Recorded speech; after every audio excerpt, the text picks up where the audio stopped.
Good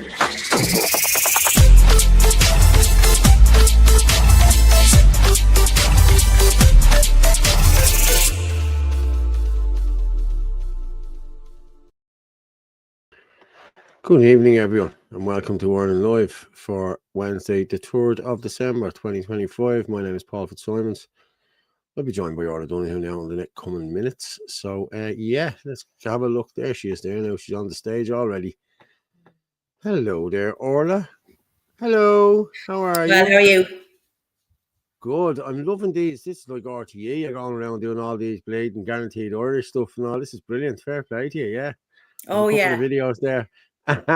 Doing your fair play to you. Well done, I have to say. Well done. Well, I need to show people what my videos are actually like and not what you showed the other night. I don't know what you did with my video when you cut Elaine's head off. I didn't do anything to the video. That was not the video that I have.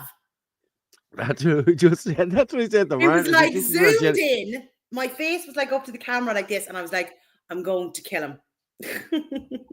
That's the one you sent me in. That's the one. Yeah, but you must have zoomed in on it. I didn't. I can't. Because it cut off the whole Christmas tree at the top, cut off the whole writing at the bottom. I don't think that was down to me now. I can't trust you to do anything. I don't think that's down to me. I was just saying to Martin, it's just as well Elaine had a nice jumper on and there was no. As if I would be filming like that, Paul. For the love of God. If anyone would like to see the proper video, it's on my Facebook page and TikTok. Not the one that Paul decided to zoom in on. Maybe you were doing that on purpose. No, I wasn't, honestly. I wasn't. Ireland for the Irish. Free Enoch book. Hi to all. Hi, how are you, Paul, Vincent, Jane, and Eddie? How's everyone? Flame Chef, how are you?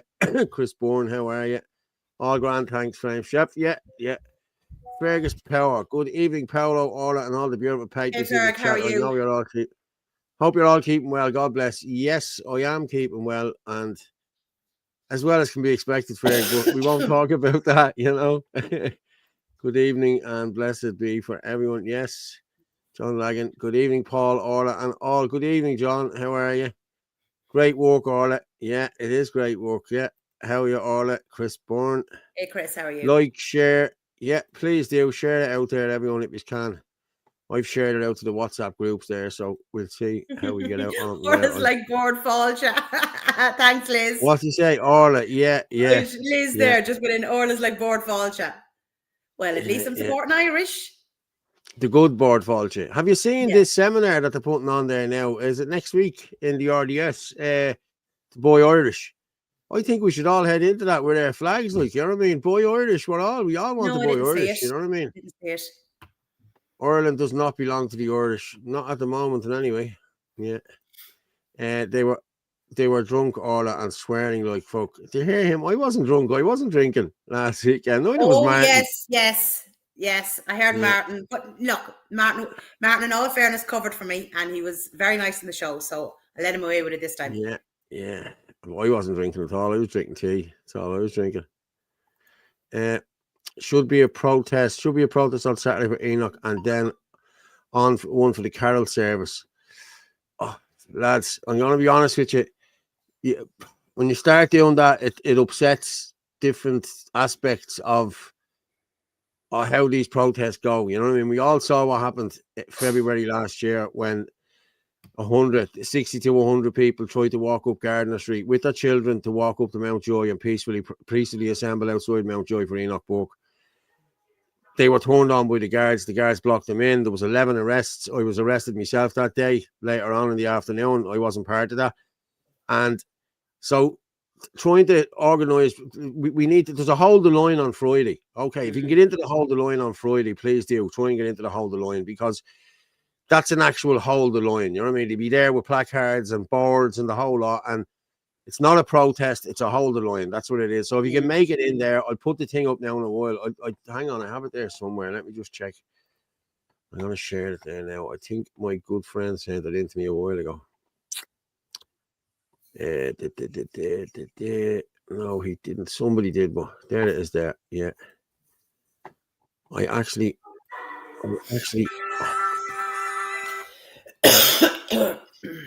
oh, that's a bad cough. I actually saved it. There it is there. Okay. And we will share this now.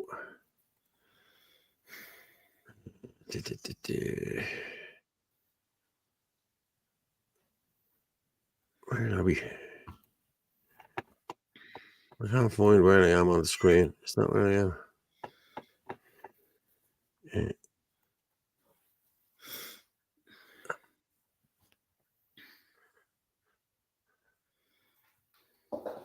There, shit. Okay, sorry. I couldn't find me. What you call it? The screen that I had us up on. But I have it there now. Yeah. Sorry, where are you? I have to down it. There, it's there. Hold the line for Enoch Burke. It's a special event supporting Enoch Burke, Friday the 5th of December at 1 p.m. outside Mountjoy Prison. So there, lads, anyone that can see it, there's the protest. This is when it's happening. This is happening on Friday, the 5th of December, 1 p.m. If anyone can make it in, even during your lunch hour, take your hour off and just go in just to support this, just to show that you support this man. This man he's going to be locked up now indefinitely. This is what this judge has said. This is tyrannical. Like, you know what I mean? This man needs all of our help.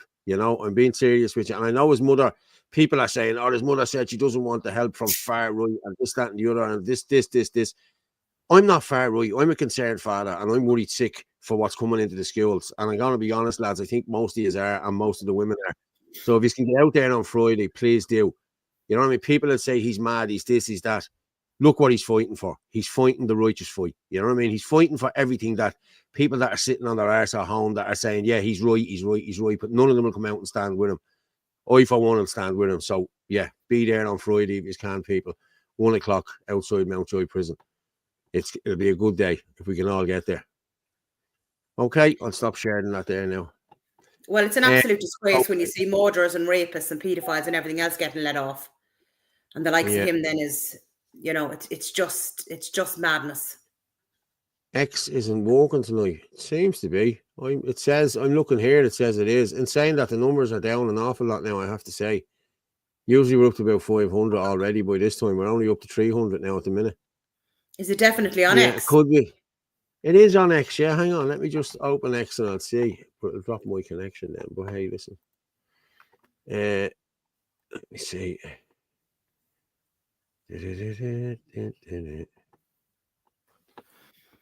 Yeah, it seems to be. Seems to be okay. Yeah, it's okay. It's live on X. Yeah. Have you it out on the other channels? I have it out on all of them. Yeah. I have it. Yeah. Well, Jesse said there's problems all day with it, with X. Yeah. Well, we should be way up there. We should be way up there. Like Flame Chef was saying, we should send Enoch a Christmas card. I actually did that last year. Yeah. But as I was saying, his mother and all won't deal with far right and this. When we're not getting involved with them.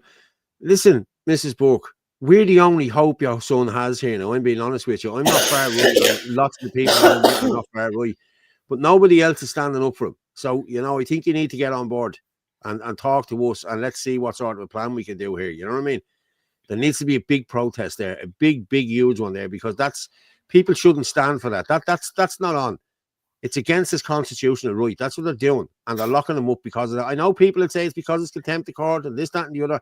At the end of the day, he wouldn't call a child they, them pronouns, which I wouldn't either. I'd tell them to cop onto themselves and get a life. I would. You know what I mean? If you want to be called they, them, go off and play with they, thems. Don't be coming into our society and trying to disrupt shit. And, it's just not good enough. And then you're doing it on impressionable kids in secondary schools. They bring this crowd belong to in and the whole lot. And, you don't know what's being taught to your kids in these schools. You don't know who they're bringing in here. And then you have this one giving out about the flag. We're taking the colours back. What did we take away from anybody by putting up our flags? It's them that's causing the divide. But it's them that's making this divide. They have done this. We put up the flags in our areas as a patriotic sign to let people, we're Irish and we're proud of it. It wasn't against migrants. It wasn't against that and like that. But they've turned that against us. I know. And now we're reclaiming the flag. The flag was never lost anywhere, lads. The flag was always flying where it's flying, and it'll still keep flying. And the flag belongs to the Irish people. End of story. Exactly. But no matter how much the voyage you're going to show here on this one, you're not going to win this one with your flag bullshit. And especially Ruth Coppinger. Ruth Coppinger couldn't give a shit about the Irish flag. Well, the only reason she wants wants to take trans down the flags. Irish flag is so that she can put up the Palestinian one or the Ukrainian one. And the trans one. And the trans one she wants. Yeah, that's it. That's what they do. Not on my watch. No, I'm sorry. The Irish flags will keep going up all around the country. And that's it. End of story. And fair play to anyone who is doing it. I see the lads were out in Cork this evening putting it out as well tonight. Good. I might have pictures of that now in a while. Yeah. Send Enoch a Christian Christmas card. Yeah. Free Enoch book. Orla, cayenne pepper, half a teaspoon, squeeze of lemon juice, and down the hatch. No cough, can't survive. Adele knows the stuff there, Orla. Yeah. Trust me. Yeah. Or maybe just go back off. Just go off the smokes again, Orla. I wish I was back on them. No. I'm taking my quercetin and my zinc and my vitamin D and all that. I got frozen on Sunday at the Christmas market, so because I was there all day, so that's what happened. Anyway, look, it'll last a couple of days and it'll be gone. Might shut me up for a Dennis, while. You're asking there. Yeah, Dennis, you're asking that. Instead of supporting him, why don't we all do what Burke is doing? Do what? Like, we've been shouting about this since the year dot on this one. Like, you know what I mean? Like, nothing has happened to me. I haven't been put in that predicament. You know what I mean? So how are we going to do the same? Do what he's doing? Like, we are all standing up for it already. We're all talking out about it. You know what I mean? Everybody, you know? So, you know, I don't know what more we can do. You mean go to jail for him? Like, I'm not going to jail for anyone, being honest with you, unless it's a just cause. You know? As far right as opposed to what exactly? Yeah, exactly. But this is what happened as well. Didn't that happen with the hunger strikers as well? After in the last 2 weeks, they cut all contact with any of the so-called far right lads that was in there. You know what I mean? That's, you know, I'm sorry, we're the only ones that support anyone here. Like, you know what I mean? I'm being honest with you. I know. Because nobody else listens to us. Anyone going to the carol service on Saturday? Yes, I'm going to head in as well. We're all going to try and head in. I know. No, I can't. I have another Christmas market with the animal charity this weekend. So, anybody see the video? It looks lovely. I'm sure it'll be great. Hope that there's a good turnout at it. There will be a good turnout there. Yeah. Jean is not well. Gentle Poet, she's not well at the minute. So, all right. We're hoping she's all right. So, Jean, there's a kiss for you. Okay, Jean. Might get you better. And actually, we must give a shout out to the far right Mammy Emer. Hope you're doing okay. Oh, how is she getting on? Yeah, I hope so too, Emer. Yeah, we were talking about her the other night. Yeah. Good evening, everyone. It's disgraceful what happened to Enoch. He's a good man, and the church didn't stand by him. Shame on them. The church are standing beside nobody. The church are captured as well. You know, come on. Oh, it's just 2017 ruined the church, and that was all done on purpose. That was done 6 months before the abortion referendum. The only thing that was stopping Ireland from bringing in abortion was the Catholic Church, and they brought the Catholic Church down 6 months previous, and they couldn't got a leg to stand on. They couldn't even talk about it. They couldn't even comment on it because they were being called pedos and whatever else they were being called. So all these things are planned for a reason. You know what I mean? Like, I'm watching this a good few years now, and I'm seeing how things play out. You know what I mean? And you'll always see that just before a referendum or just before something's being voted in, they'll be whacking it out with bullshit. And it's just, yeah. And then they try to silence the man who's talking out against them. And that's how it works, man. You know what I mean? And like anyone with a brain looking in at this can see what's going on. You know what I mean? It's, yeah. Nothing wrong with being radical, right-wing or nationalist. The mother is a boomer. She was telling everyone to vote for Fine Gael. I think she was doing that because she knew. I think Humphreys was a lesser of two evils, to be honest with you. Look what we got. You know, you got the devil. So, you know, I suppose they were both devils probably, you know what I mean? But I suppose the lesser of two evils would have been Heather. Yeah. Yeah, so X must be playing up tonight then. It must be because, like, yeah, it's very. Everything is very slow. Everything is very slow. I've been asked to raise awareness about somebody here. I'm just going to read her out. Is Mountjoy far from Euston? No, you can get. I'll tell you how exactly to get to it. You get off at Euston and you get the tram down to Connolly Station, and you can just walk up then from Connolly Station up to Mountjoy. It's only around the corner. So, yeah, she hasn't a clue. They're all the same. Yeah, free Enoch Burke. How are you, Christine? How's things? Hey, Christine. Fair play, fair shader out there. All right, everyone. Christine Walsh. I personally think that Enoch Burke being walked into court in handcuffs and chains was to send a message. That's exactly what it is. Fair play to you, Christine. Teachers, yeah. But anything that's being done to Enoch Burke is to send a message to other teachers. You know, I know for a fact my kids' teachers aren't into all this bullshit. You know what I mean? I know for a fact they're not into all this crap.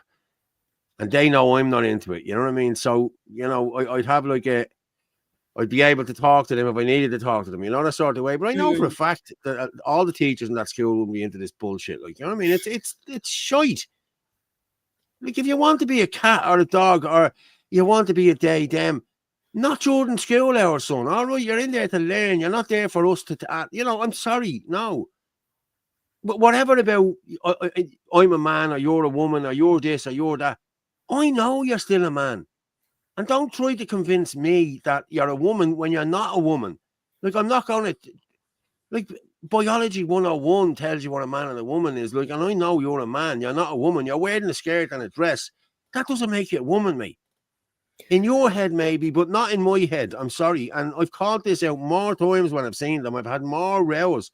I actually have a video of last year. I got off the bus, or I was having a drink or something, and one got off the bus and started giving me loads, like, and I got into an awful altercation there because you're a man, you're not a woman, and start crying, and it was. Do you know who it turned out to be? Ruth Coppinger's nephew. Sorry, niece. Yeah, no, her nephew. Yeah, because I seen him up at the count centre the following week, and I thought, oh, you're that yoke, yeah. And then he got the head kicked off him on the bus about 3 weeks after for feeling the fella's leg. There was a bloke on the bus. And your man seen his hand and he's there videoing it, and your man started rubbing his leg, and next thing your man got a kick in the head and he was dancing on the bus. Yeah. God. But you know what I mean? You're not a woman. So stop pretending you're a woman. Murder in Belfast last night over Palestinian flag. And I agree. Rightly so. Murder. Shouldn't be flying any flags over any council buildings, only an Irish flag. Yeah, I'm sorry. End of story. I don't care. And there's a couple of guys going around Dublin now at this moment in time taking down Palestinian flags. I've seen videos of them. So yeah, these are being put up just to want to fly Palestinian flags. That's absolutely fine. Fly them over in their own bloody country. Yes, exactly. Yes, now you have it. Please, Shannon and Adina, GoFundMe for Eamon. I'm going to show this here now, yeah. Let me just share this, and I'll read it out, okay? And I'll share the link. I have the link there. Just bear with me. I don't know whether you can see it, can't you? Support Eamon through injustice. Eamon Summers is hardworking, honest, and a community-minded Shannon and Adina member, and now finds himself facing one of the most difficult periods of his life. His friends, family, and supporters are coming together to share his story and to ask for help during this incredibly challenging time. Recently, Eamon was involved in a deeply distressing encounter with members of An Garda Síochána, during which he was seriously injured. According to Eamon and witnesses, the force used against him was completely unnecessary and abusive, leaving him hospitalised and unable to walk. His case is now the subject of formal complaints and ongoing inquiries, but the reality is that Eamon is suffering right now, physically, emotionally, and financially. Because of his injuries, Eamon has been medically restricted from working, leaving him with no steady income. His bills and essential living costs continue to mount, and despite his best efforts, he has already had to sell his car just to stay afloat. The stress of recovery is hard enough, but facing financial hardship on top of that has been overwhelming. Eamon has always been the kind of person who quietly helps others, never asking for anything in return. Today, however, he needs his community to stand with him. How your support will help. Your contribution will go directly toward covering Eamon's rent, utilities, and essential living expenses, including his child's Christmas gifts, ongoing medical visits, treatments, and recovery support, transportation needs after having to sell his car, legal and administration costs related to complaints process. Every euro, no matter how small, makes a real difference. If you cannot donate, please consider sharing Eamon's story so more people can support his recovery. On behalf of Eamon, his family, and those who care deeply for him, thank you for showing compassion during a time that when he truly needs it. Together, we can help relieve the financial burdens weighing him down and give him the stability he needs to heal and rebuild his life. So that's for Eamon there, yeah. So there's the donate link there. I will put it in there. I'll stop sharing that there now. But yeah, that's for Eamon. If you can, I'll put the link in here somewhere. I have it. It's a big link. Yeah. I'll just throw it in there if anyone can help out Eamon. I just put it in. But I was saying, yep, take the kids out of school, boycott the school, and homeschool. Yeah, I know. I actually sent you on a video there in relation to a teacher speaking out. Yeah, hi Paul and all. Enoch Burke is only a microcosm of the utter contempt which existing political establishment have for the Irish people. Disgusting. I agree with you. And it's a class thing, guys. It is. It's a class thing. It's.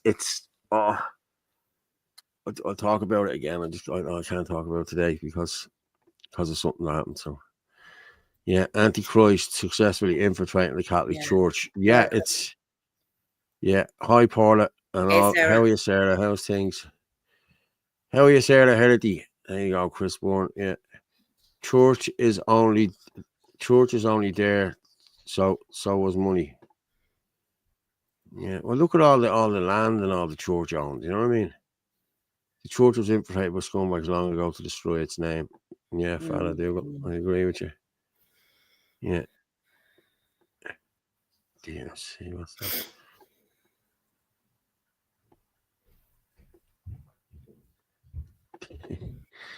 Yeah. I'm just gonna share this for a minute. This was just sent in. I believe I am a frog. You must also believe that I am a frog. If you refuse to believe I am a frog, you're afraid of me and full of hate. Believing someone is an animal will never make them an animal, no matter how many people decide to indulge their fantasies, their delusions. And it's true. You know, that's exactly what and I've got into more trouble over it, you know.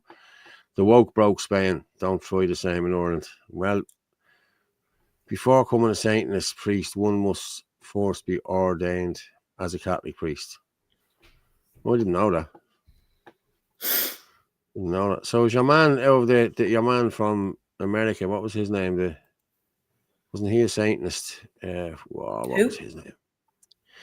The Satanist, the Church of Satan in the 70s or whatever. What was his name? Anton Rebek or something, is it? Or Anton I don't Dubek? think that's his name.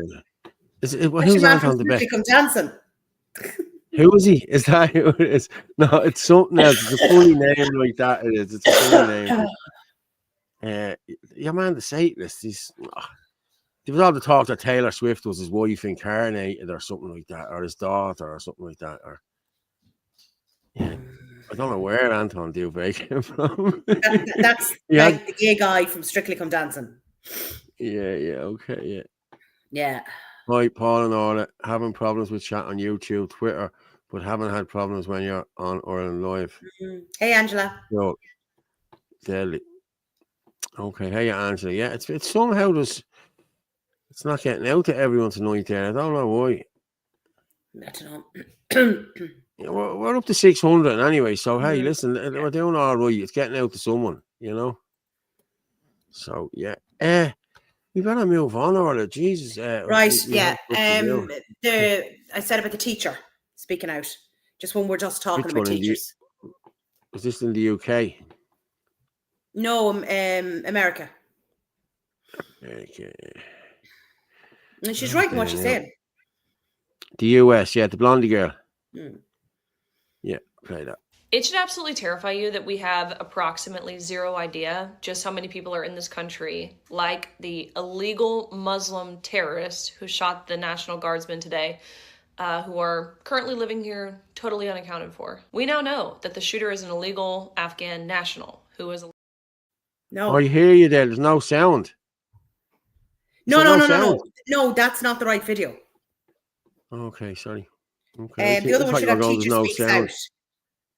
That's another one. She's just talking about illegal immigrants in America.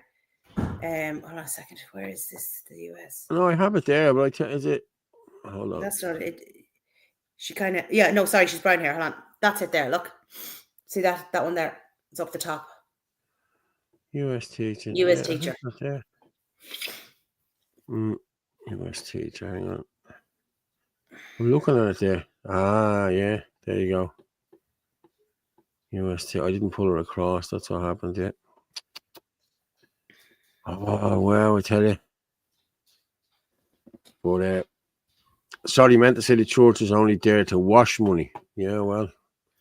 It's at the washing plenty of it, didn't it? Hi, Orla and Paul. They said you were on the Bulmers on Sunday, lol. I wish I was. Anton LeVay, that's who it is. Thanks there, Osie. Fair play to Anton LeVay. Yeah, a lot of people are saying that, LeVay. Yeah, LeVay, yeah. Thank you very much. This is the great thing about live. Like, people can correct you as you go along. Yeah. Yeah. And it's a bit like Anton. It's a bit like... You can't get up too much when I'm not around. You've been ratted out. It's a bit like, what you call him? Your man, whatever his name is. Oh. Chris, I can't laugh tonight. Stop making me laugh. 164. It's expected that you'll have trouble getting it over. Stop. I'm going to get into a coughing fit. I'm telling you. Not yet, Irish mommy. Yeah, there's been problems earlier with X. Yeah. Oh, God. Well, so anyway, so the teacher video. Yeah, have it there now. Let's play that.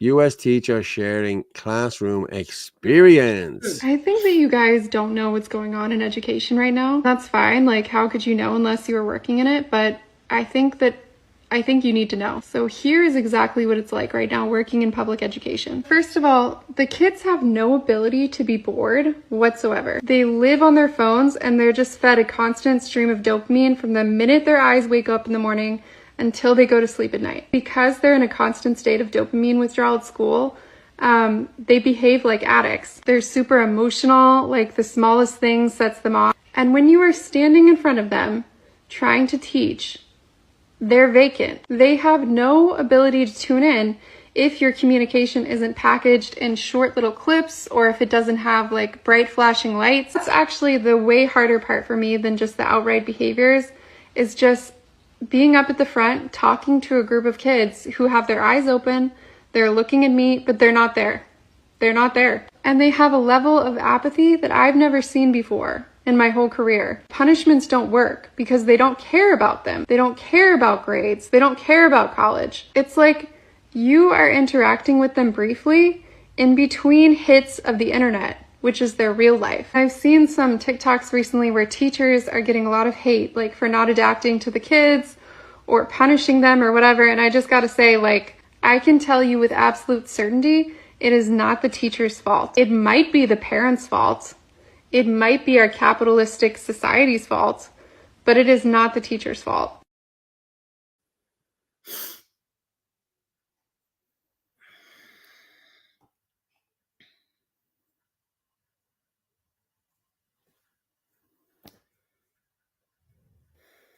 Sorry, there's a lot of trouble going on. No, a lot of trouble going on, people. People are ringing Anthony and the lads saying they can't get on through the YouTube channel. Facebook has just gone down.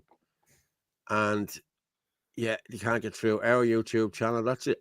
Yeah, it's telling me I'm live. We're having trouble streaming to Facebook. Remove it. Let me try it again. Let me just throw it in there again. Yeah. Have you it up on the Irish channel? No, I didn't put it up on the Irish channel tonight. Yeah, I didn't put it up tonight. I should have probably put it So up. anyway, in relation to that woman, she's 100% right. Like even in my videos that I do, would say the businesses or tourism or whatever, short and sweet. I keep them less than about 45 seconds because people just don't have an attention span anymore, you know, because they're just so busy just scrolling. So like, you see it with the kids. Fiona's just saying that teaching assistants are wrongly being accused of hitting children, not once but twice. CCTV proves false allegations. No wonder teachers leaving the profession. It seems forcing all their staff out age 60. Yeah. Fair play to Orla and out and about in Kilkenny giving local businesses. Yeah, fair play. Evening all late to the show. Tomorrow. Book club tomorrow, and then I have to go to a cafe tomorrow. So I know 164. Yeah, everyone there is watching on YouTube, so I don't know. Gremlin's definitely faking around tonight. Thanks, Chris. Yeah, well, YouTube or not, X has been. I'm going to be honest. Anthony put out a video. We put out a video yesterday on Anthony's Facebook, I think it was, and it's 0 views. Like Anthony usually gets a couple of thousand views. You know what I mean? Oh, it says it all. But look, we're all been shadow banned or whatever. Yeah.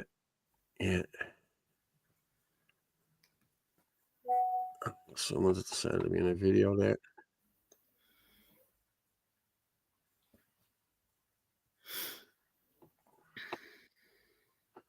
Right, yeah, that's from Tulsa last week. I'm going to play that. It's about 8 minutes long, but I will play it. Don't worry, I'll play it in the next few minutes. But it's just the way, just getting all the speakers into one. You know what I mean? I think Dimple Dempsey put it together. I'm not sure. Video created by Dimple. Yeah, Dimple Dempsey. So credit to Dimple Dempsey. I'll play that now in the next few minutes.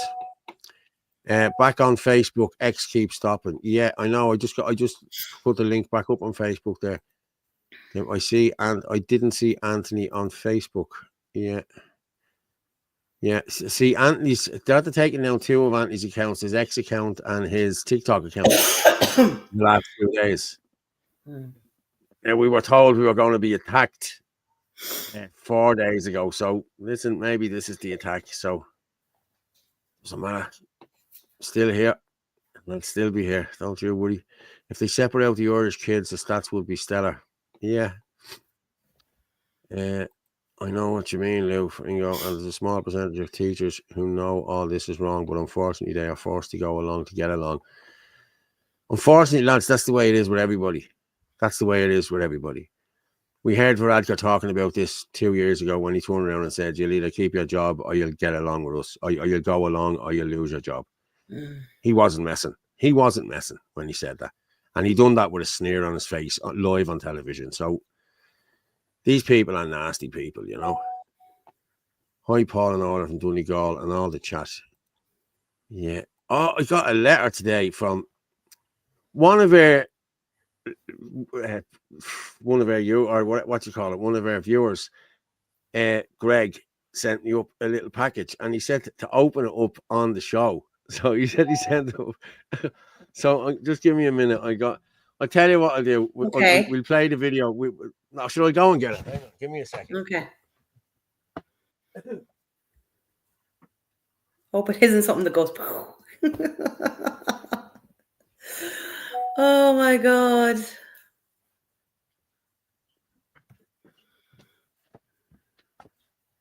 Yeah, it was a registered letter.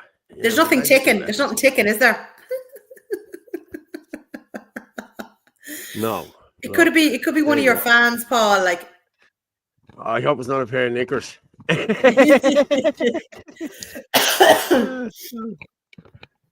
Well, you're very popular with the women. Oh, wow. Wow. Jesus Christ. What? Yeah, fair play to him. A few quid in it. That was very nice now, I have to say. To Paul, Orla and Martin, I just want to say thanks for what you do for the people of Eire. Only for people like you, most of the people in this country wouldn't have a clue what's going on. Keep up the good work. Just want to say thanks to Ferg and Philip Dwyer as well. And to God bless and have a Merry Christmas, Greg. Thank you very much. That's very kind. And there's a few quid in it, lads. That's great. Up the That he'll Rebels. pay Era to keep belongs it to the going for a while Irish. longer. No, well, he said, no, I had a chat with him the other day, and this is the split between us to get something for ourselves. Okay. And I'll Oh. tell you, I'm going to tell you, 150 quid is in this order. Oh my God. Like, 155 because the fiver dropped. I think I'm getting the 55 because I'm the eldest. I'm getting the 55 because I'm the boss. And he says, there is. Oh, no. There's €50 for Paul and Martin, but Orla gets that little bit extra because she does most of the work. Ha, isn't that right, Orla? €55. Thanks to Greg. Yeah, Fair I'm not play to fit you, to Greg. laugh tonight. I I'm going to know. get Well, into a fair play coat. to you, Greg. Oh, that's so kind. Thank you Greg, so much. Thank you so much. Fair play to you, Greg. Thanks. And that's really Oh, that's actually taking me really back lovely. there now. It is, Thank isn't you it? so much. And Greg is doing. I need to talk to him to tie in with him again. Greg is doing the veg boxes. I think he's doing the veg boxes around Cork. So if you can get in contact with us, we'll put you in contact with Greg for people for Christmas. I think it's a 50 quid veg box or something like that. Oh, brilliant. People who Great. need it. Yeah. So yeah, Well, thank thanks, you so Greg. much. It's really kind. That's at the taking me back. I thought it there was now, like, I just actually. assumed it was for the show, because we have to pay for Streamline. No, so we had that. That's paid already. I paid that the other day. Okay. But no, we got enough last month. To pay for. By the way, I have supported teaching assistants wrongly accused. The unions need to be investigating these. Liz Pepper, I might be looking for a loan. She miles behind there. Fair play to Greg. Yeah, isn't that nice, Angela? Isn't That's it? lovely. It's really nice. Yeah. But I'm always saying we have to have the best followers on this show. We really do. Frank Power, it's a signed copy of all of the Fall of the Lame Ducks, personally signed by Captain Squinty Eyes. And we all took them down, boys, didn't we? Yeah. Miss you, Erda. Yeah, thanks, Paul, on and Anthony. You're great patriots. Thanks very much. Fair play to you, Greg. So you're a gentleman now, I have to say. No, thanks. Oh, that was lovely. It was lovely. Yeah, Greg's a great man. Yeah, Ferg. Well deserved, lads. Great work. Thank you. I think we finish up early. I go out with a pub. Yeah, there we go. I'm not fit to go anywhere tonight. Yeah, no, that's lovely now, I have to say. Fair play to him. Yeah. How are we doing? Are we getting out? We're still going out. Actually, Lily has a lovely message there now. Thank you, Lily. I see it. And C wins. Where is it? I told you we have the best. We have the best followers. Under Dennis Carr, there's Lily and C wins. All at best cam woman online. Yeah, I don't know. After that video the other day, people are looking. Yeah, you destroyed. As I said, go and watch it properly. Wait till you see my other videos coming up. I've seen your other videos. I have to prove everything before I play it. No, I don't have to do it. So what are you doing, Paul? Paul, are you watching me like? No, I just have to watch these videos. Like, you know what I mean? Do you know why I had to watch it? Because there was no name on it of what it was, and I had to play the first 10 seconds to find. It wasn't when I was doing it. It should be. It should Where be is up it the on top. the top? It was actually really funny, right? So I went to the cafe in Kilkenny, right, in Freshfoot, right? And the Tidy Town shared my post, right? Which is lovely. So I went back in and I said, thanks so much. Because they were like, oh, thanks so much for visiting. And underneath, I just had to laugh. Just typical Irish. Somebody underneath went, oh, yeah, I saw you in the cafe this morning. And I just thought, typical Ireland. You can't go anywhere. I swear to God, it's just so funny. Ferg Power. Martin was holding the camera for that interview, Ollie. He forgot his orange box. Oh my God. Look what happens, Ferg, when I'm not on the show. Like, it's just a disaster. When are you doing a live from a venue? We're actually looking into it at the moment. We are. Yeah, we are. We're looking into it. And I think it's a bit too late to try and incorporate it into a party of, but we're looking into it. We are looking into it. Leave it with us. We'll let you know. I'll let you know on Sunday night either way. You know what I mean? If it's before Christmas. But yeah, we don't know yet. Greetings, Zero. Yeah. Keith Fox, do you talk about the the 15-minute cities and biotechnology and how they're all linked. It's all linked. We know it's all linked. You know what I mean? But I'd like to get someone on that could give us a bit more of an insight if they, Keith. So yes, get in contact sometime, Keith, and we can have a little chat with you if you want to come on and talk about the 15-minute cities and biotechnology and how they're linked. We can have a chat, and you could probably do it one of the evenings. That's no problem. Nothing to be proud of taking another man down. What's this? Nothing to be proud of taking another man down. Boy, what happened? Did I miss something here? Don't know what I missed there. Oh, it's just that they're coming up my phone. Oh, should I show you that? Liverpool again, gone one behind. Keith Fox, yeah, that would be good. Yeah, I've no problem, Keith. Get in contact with me, mate, and we'll have a chat offline, and then you can come on and do whatever. You can have a chat about it, yeah. But I need to have documents and everything there that whatever you're talking about, we can pull these documents up. You know what I mean? It's no good just coming on and saying blah, blah, blah. We need to have, you know, yourself.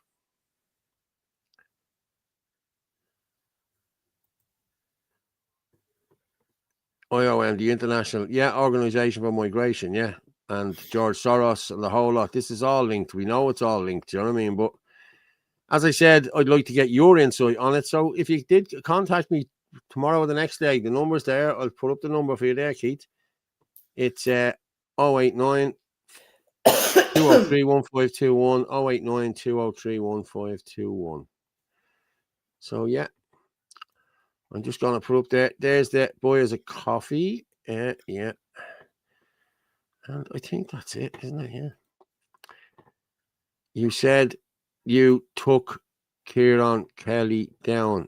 You said you took Kieran Kelly down. Well, we kind of did a couple of weeks ago. Yeah, for the lawyer he was for telling lies about us. So yeah, we did. Yeah. And the reason he bowed out was because he was found out. People found out what he really was. You know what I mean? And if that was down to us, well then, fair enough. That was down to us. You can't lead people up a garden path. It's not right. Not at all. And you can't be slagging off the people who are helping these people. You know what I mean? All boots on the ground we are. You know what I mean? And like the likes of him in Indonesia coming on and then getting all, you like Up Shw involved? Yeah. We weren't stupid enough to get involved. So, yeah. Sunderland won up, Paul. Yeah, I know. Right, okay. Do you want to get back onto some videos Keith, again? Keith, perfect. I'll have a chat with you and I'll show you what I have. Thanks. No problem, Keith. That's cool. You have the number there. I'll put it up before the end of the show. And anyway, Irish children should be going for it at school, but they're held back. Yeah. Warning 26, 27. Okay. Well, you know what I'm going to do? Will we just play? Will I play the Tulsa one from last week? I just want to play that. It's 8 minutes. Which one is this now? That'll bring us up then. It's the one that was put together by Dimple Dempsey. It was sent in to me there now, but it seems it has all the speakers in it. So I'd like to. I missed a lot of the speakers, so it was very important. That was last week. It's opened a lot of people's eyes up. You know what I mean? A lot of people are awake to what's going on now. You know. So let me just drop this down. Where are you? Oh, there it is there. Mickey tip, Angel. I leave her asleep at the moment. I always say she's beautiful but deadly. We have a couple of boy cats, and I swear to God, they don't go near her. She take them down. Boy cats? I thought you were called his. Boy cats, males, toms. She's female. Toms, yeah. Okay, this is. I'm gonna. Hold on. Let me just stop sharing that in a minute. Yeah, I'll play that because I need to just go and do something. But fair play. Thanks, Greg, again, because yeah, that's really at that brightening up my day. No warning, no giving in advance, complete random searches along with any other properties put down as assets belonged by them, right? And look at the hunger strikers at the Dáil a couple of weeks ago, and they will tell you that on Saturdays, I think it was Saturdays, They were brought down and they were experimented on by Smith-Glaxo-Kline. I always get it the wrong way around. And those children were experimented on in the 50s. And like I said, with this dystopian buildings in this smart city here, the buildings have changed, the corruption has not. The children are trafficked from one foster carer to another foster carer, who are making ends meet and pulling in an extra few quid every week from Tusla, and that's a fact, and that's what's going on. However, I'm just so disheartened regarding City West.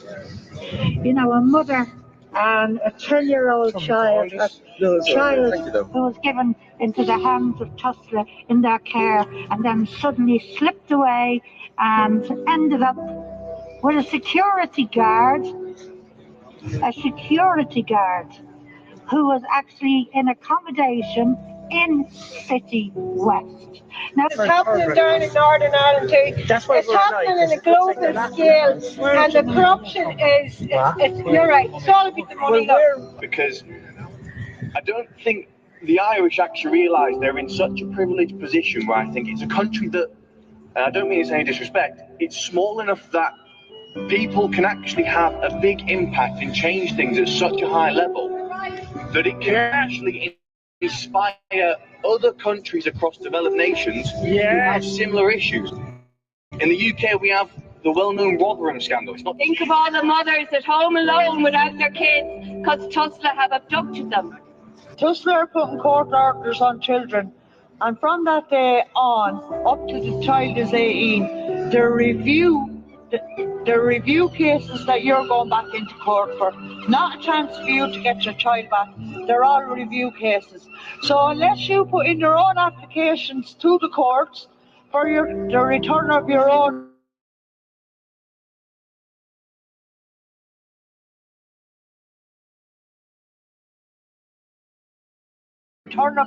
child.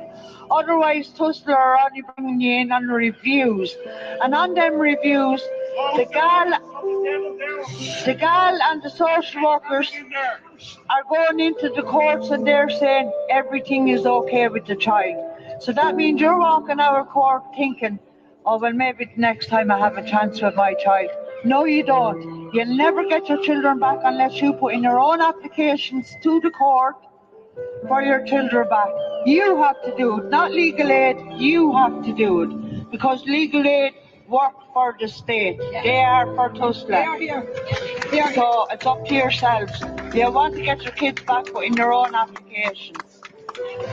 Thank you for understanding. The best word I've heard against Tusla this week is Tusla have to be exterminated. It's happening in Ireland and it's happening in the UK.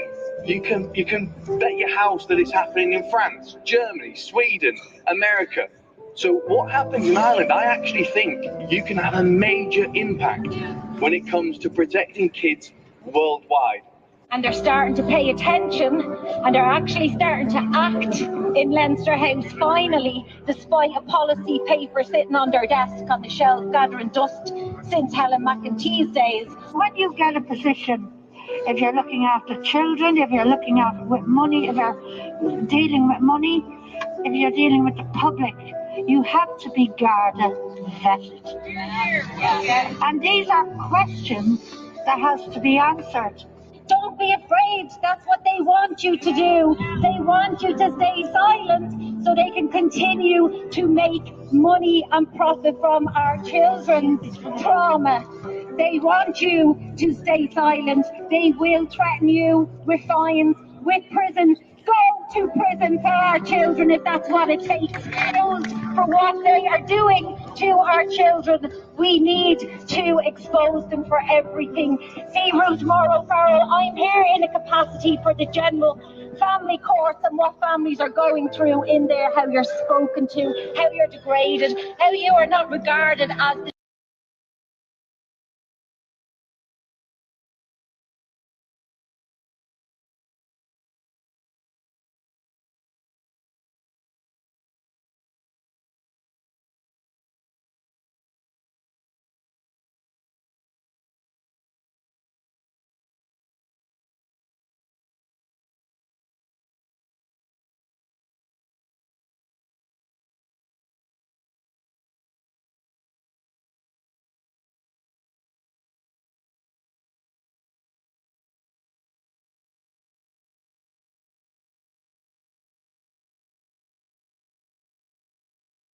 child's mother. Your child is an asset to them.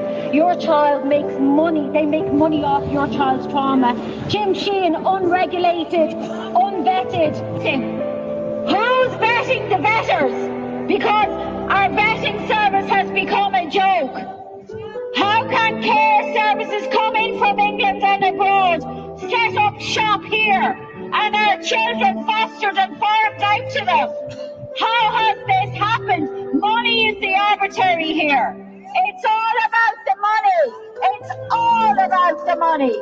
140,000 euro was the price tag on my son's head. 140,000 euros. He made 50,000 off my child. She made thousands off my child, Ruth Moore Farrell, and both of them are still operating in the Irish family courts. They are unregulated, they are unvetted, and they do not care about our children. They only care about making money. It is a multi-million euro profiting industry. The family court is not about justice. It's about greed, power, and keeping a boot on our necks. Don't let them do it any longer.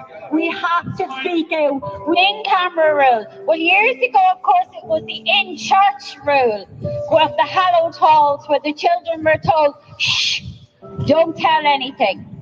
So now we've come into the digital era where it's don't report anything. Cameras can't come in to protect the children. Everything is to protect the children. There's nothing in this country protecting the children. I can understand the young parents here that are afraid to speak out. I completely get it. This is state-sponsored kidnapping. This is state-sponsored kidnapping, and I can understand young parents are scared, will I be next? But there's a generation, my generation, whose children have well grown. And I am appealing to that generation now. Please come out and step up. You have nothing to lose. Your children. People, my name's Fergus Power.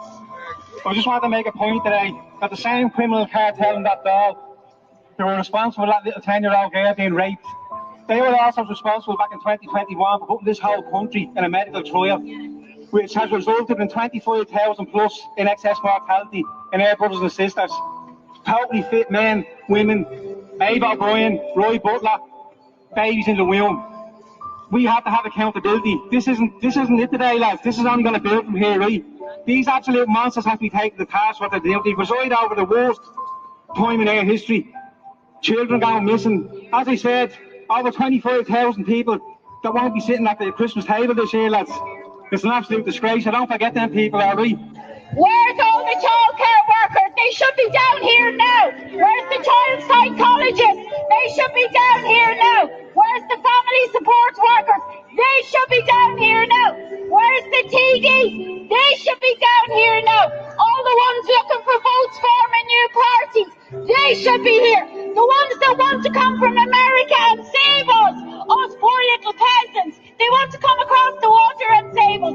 They should be here now. A message for you today, for this criminal cartel in the dog. Irish children and God's children are for sale no more. Yeah, you all need to be held accountable. So look, Carmela, my God, everybody, thank you for coming. Don't forget.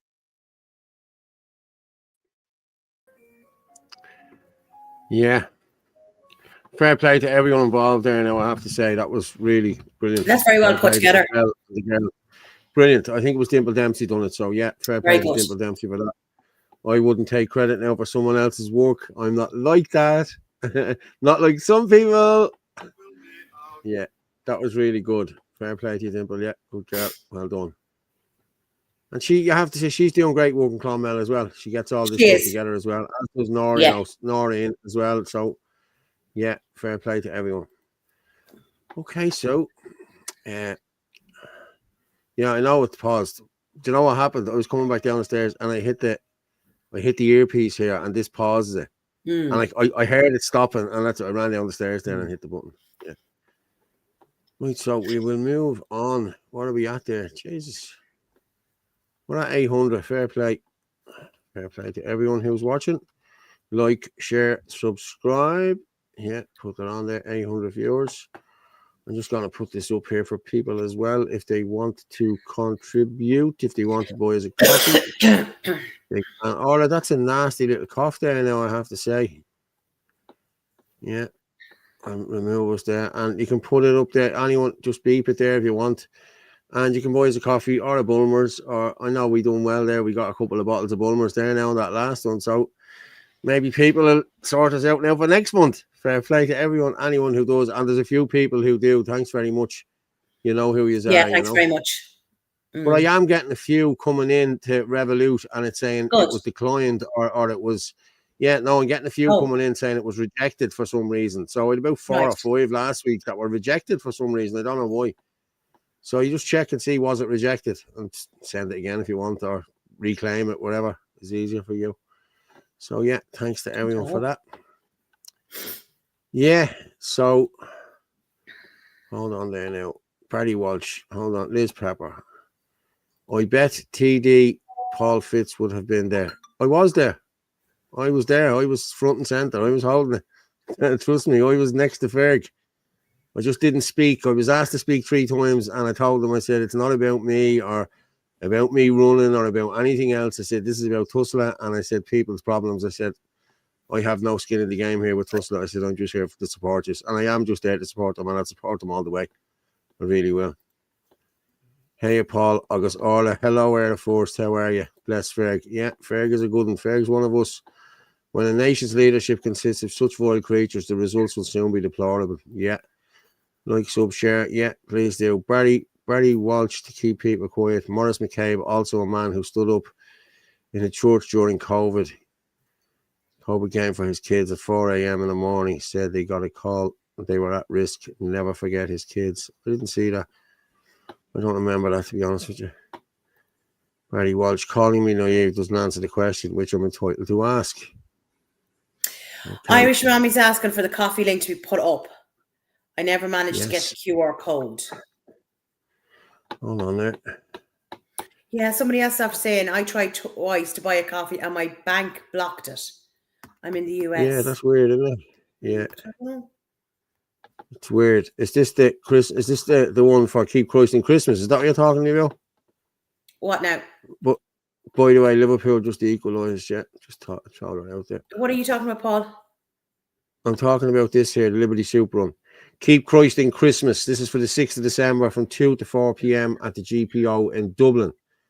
We welcome all musicians, singers, buskers, gospel singers, and anyone who would like to join us in singing Christian and Christmas songs, Christmas music to help keep Christ in Christmas. We welcome everyone who would simply like to come along, enjoy the music, and be part of this joyful celebration. Sorry. Yeah. And the donations are going to the Liberty Soup Run as well. The girls got in contact with Chris. And so, and they will be there on the day looking for donations. If you can help them out, please, or if you can bring something small or anything like that. Don't bring blankets or anything like that. That's another day's work. And the lads will talk to you about that on the day. But if you can, bring something small, toiletries, or a couple of pounds, whatever you want to do. Like, you know what I mean? Anything is small, anything big, small, whatever you have. But anything like, gloves, beanies, toothpaste, socks, shampoo, stuff like that. Toothpaste, toothbrushes. Thick socks, because you can imagine anyone that's homeless, if their feet gets wet, can you imagine trying to warm up? Yeah, so there you go. Keep Christing Christmas, the 6th of December, 2 to 4 p.m. at the GPO in Dublin. Please be there. I did say I'd sing, but I didn't mean that. I didn't mean that. Like, I'll help out. You know yourself. No, Irish Mommy was looking for the coffee, the buy me a coffee link to be put up. Oh, okay. That's what she's asking about. To buy me a coffee link. Wet wipes, that's another thing. Wet wipes as well. Wet wipes, yeah. Yeah, copy. I put this in the comments, Irish Mommy. Yeah, that's where I put this in the comments, and people can get it from the comments. She was having trouble with the Revolut or something like that, so she asked for it to be put into the comments. Yeah. No, your coffee link. Okay, Paul, is it okay to ask you what you think of Niall McConnell in Donegal? I like him, so you know how I stand. No, I have great time for Niall. Great time for Niall. I think Niall's doing great work. He's one of us. He's definitely one of us, Niall is, yeah. I actually did a show with Niall here last year. We done the show live here. We did his show and my show live at the same time. And it went very well. Like, you know what I mean? It was really brilliant. No, Niall is highlighting everything the same as we are. Niall has a new party, Solid Hair, and fair play to him.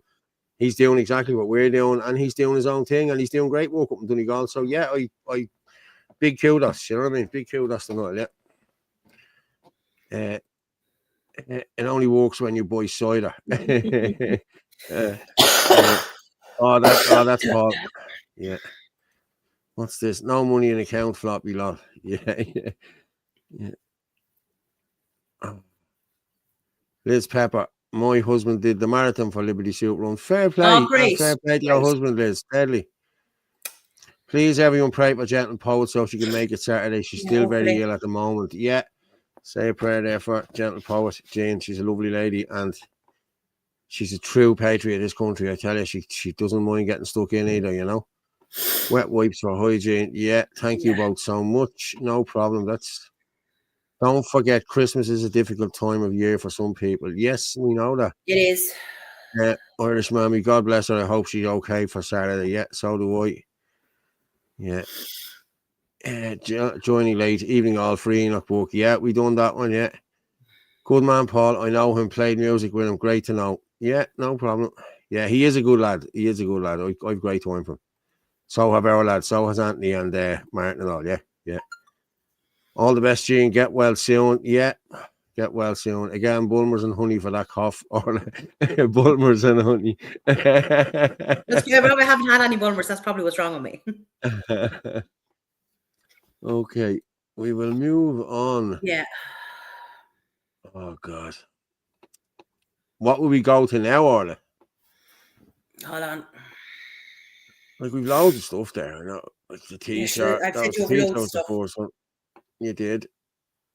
You did indeed. Should we go down? There's a few screenshots there as well.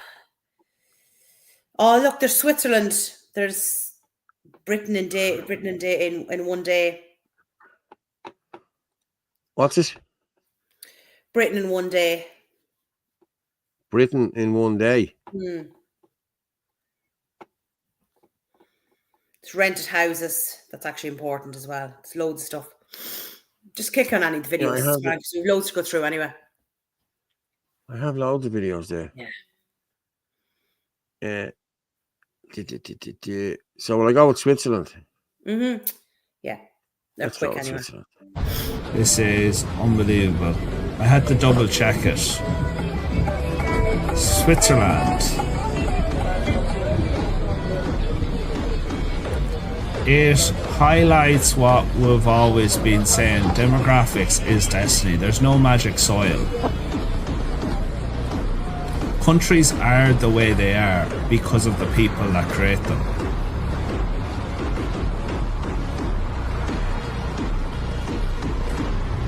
That shouldn't be shocking to people.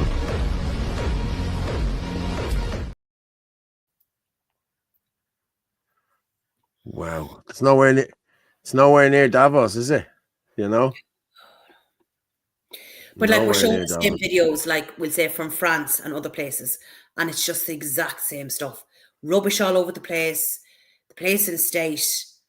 Do you know, it's just shocking. And like again, like that, Switzerland is a beautiful country. It's amazing, Switzerland is. Yeah, it is. Very, very, very expensive to live there. It is, but the wages are really high and the whole lot, like, you know. Yeah. My cousin lived over there for a few years because her husband was working over there, and she just said it was amazing, but it was very dear. Good night, Air Force. Yeah, see you again soon. We'll see us Sunday night. 5,000 passports issued in 48 hours in Ireland. Yeah. There was 7,000, I think, yesterday. Coffee Link worked perfectly straight away. No problems with it tonight. Fair play, Irish Mammy. Fair play. Thanks very much. European nations becoming slums. Yes. Like if your country is such a beautiful country and all that shit, stay there. Instead, the reason you're coming here is because your country is a shithole and you want to come over here and make our country a shithole. But you're not doing that. This has to stop now. You know what I mean? You come in here, you abide by your rules. We shouldn't have to be teaching your kids Muslim things and my kids Muslim things just because your kid feels out of place. You came to a Catholic country, you came to a Christian country. Abide by Christian values and Christian rules, okay? If you want to bring your kid to another school, go and do that, but don't be pushing shite in my kid's school about Buddhism and Muslims and imams and this and that. My kids don't want to know that, and I don't want to know that. I'm a Catholic, I'm a Christian. I don't want to know about any other religion because I don't believe in any other religion, so that's just the way it is, you know? Yeah. Everywhere they go, they leave a trail Leave of a trail of destruction. They're like a destruction, plague of 100%, yeah. locusts. That's what they're like. They're like locusts. Yeah. 125 million to that wee rat Zelensky. Jesus, don't we help them enough? We've nearly 17,000 people homeless on the streets. You know, come on. Yeah. And there's no money for them. But there's 125 million there found out the coffers for that. Yeah. Can't get not enough for special needs services. What about the elderly this winter that's going to be suffering? What about all the healthcare? Can't get a hospital finished, and then they give it to that gobshite. Oh, actually, I took a screenshot earlier on. Somebody sent me on a video. It was off Zelensky, and I spotted John McGuinness, TD for Carlow Kilkenny, walking up the stairs behind him. So I just put up a post. Wouldn't be like me to be sarcastic, and I just went, "Oh Jesus, John! No, God." I said, maybe I should send you over a little map, like, to show you where Carlow is, seeing as he hasn't set foot in the place. I'm pretty sick and tired of these Carlow Kilkenny TDs, because all they care about is Kilkenny. Not that they're doing feck all over there either. But it's like Carlow doesn't exist. Do you know what I mean? There's businesses closing right, left, and centre. And here he is, marching up the stairs after Zelensky. I thought, you are a gobshite. I know. Someone just said that, see, when they're seeing this, oh my God, my uncle lives in Letterkenny and loved the point on a Saturday night. Now he won't go out when dark, and he's a strong man, but said no good to a knife. Yeah, now, this is what our people, our own people, are having to put up with now with these new to the parish. They're afraid to go outside their doors. That man probably paid taxes all his life, and he's on a now pension or something now, and the only night he gets out is a Saturday night. And these scumbags have spoiled this. This government has spoiled this for that man. You know what I mean? And when that man speaks out about it, or his niece or whatever speaks out about it, they're far right, and they're the bigots, and we're Nazis, and we're like, where does this stop? You know what I mean? Where does this stop? You know what I mean? Like, people, we need to just get a hold of this now and get rid of it. It's all been done to destroy tourism worldwide, part of Agenda 2030. Yeah, well, and the 15-minute cities. Yeah, I agree with you. And they're going to stop you flying and everything else. Like, this is all on the cards, you know? 100%, Paul. 100%. Thanks, mate. Exactly, Paul. Jenny Martel. Nah, now, hold on there. Give me a minute. I was at Tulsa last week. Do you remember I told you? Yeah. And did I show you my present? Did you not see me present? Look at that. Isn't that deadly? Look at that. Isn't that so cool? Set of hands. Right. Yeah. See it? Okay. Yeah. It stops EMF rays. Yeah. There you go. See it? See the hands? Oh. Okay. Deadly. And then you put your phone on that. I think it's lovely. And thank you, Jenny. Fair play to you, Jenny. Thanks very much. Yeah, it's lovely, I have to say. Getting here at the side of the computer with me. So, yeah, thank you. Right. What's it made of? Is it just plaster? It's plaster with something inside it to stop EMF rays. Oh, okay. Yeah, it's to stop me getting fried when they come looking. You know what I mean? Yeah. I think we can all. Paul, you've been around 164 years, so you're well immune to a lot of stuff. Yeah. You were probably around the time of the Black Plague and survived it. Yeah. My immune system is bulletproof, man. 100%. This was annoying. This was annoying me when we've been sick for the last 2 days. It's like, I don't think I've been sick since the beginning of the year, and that again was a head cold. I'm like, oh, can't believe I have a cold. Oh my God. How many homes with 125 million built? Exactly. Do you know something, lads? Lads, I'm going to be honest with you, right? I was talking to my niece. I had a dream last Friday, right? Last Thursday night, I had a dream I won the Euro Millions, right? And I went up and I sat with my niece. We were having a cigarette, and I was telling her about it. And she said, "Did you do the Euro Millions?" I said, "I haven't done it yet." She goes, "Go on and do it now." So I did it on things. What was the dream? I'm going to be honest with you. I swear to God, the dream, right? I won the 100 and whatever million, right? I think it was 165 million or whatever it was last week or whatever, 170 million. And I bought that place in Galway for 21 million. There's a big manor or whatever up for sale in Galway for 21 million, 365 acres. And I had a load. Do you know what I done? I put a load of those 3-bed like apartment things. You know what I mean? You can buy them for 50 grand here, all kitted out and everything. You know what I mean? That's how much they are. And I put 20 of them onto one side and 20 on another side. And that was the dream, that I won the Euro Millions and that I did that. You know what I mean? Isn't that mental? I know it was only a dream, but Jesus, it was a good dream. Know. You know what I mean? You never know, yeah. Never know. Garda have tasers now to protect themselves. Us poor mortals have. Please don't stab me to death. Make you vomit. Well, you can imagine who the tasers will be used on. My aunt lives in Letterkenny. She's a lefty, so she sees nothing wrong. Does she not?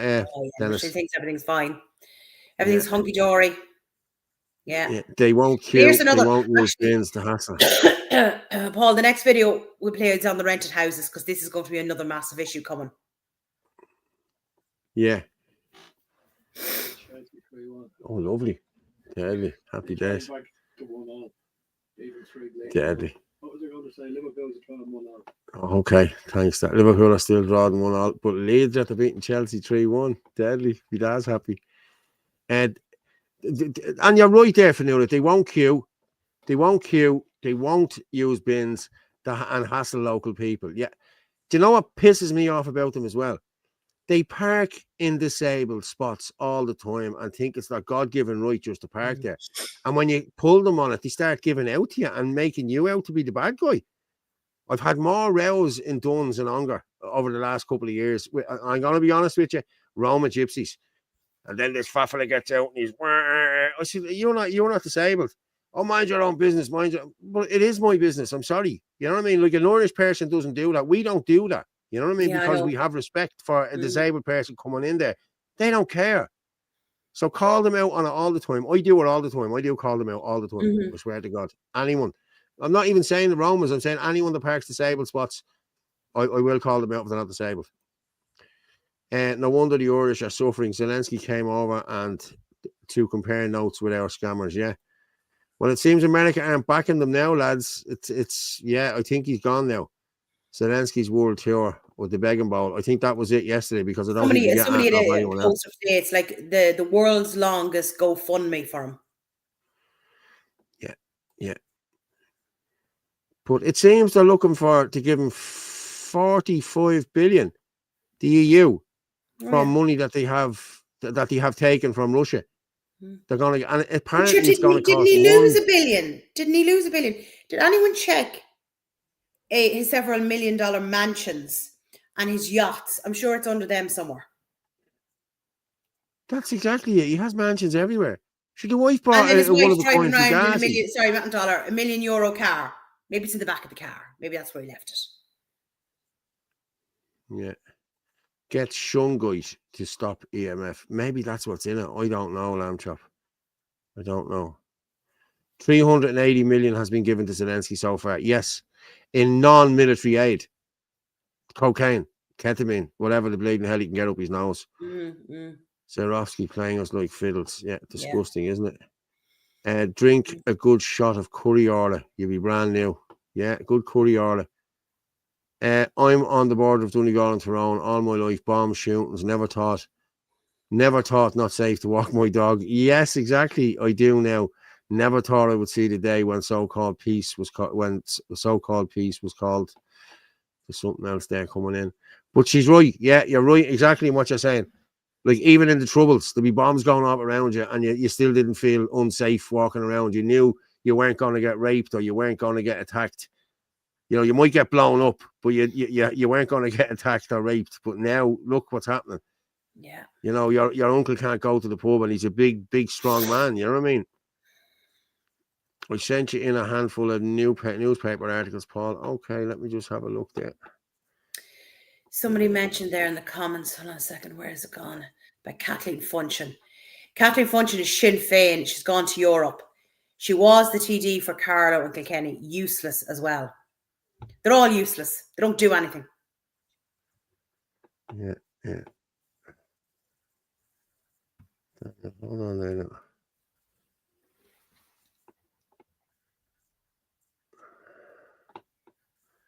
Yeah, no problem. I'm just getting messages there and I'm just reading.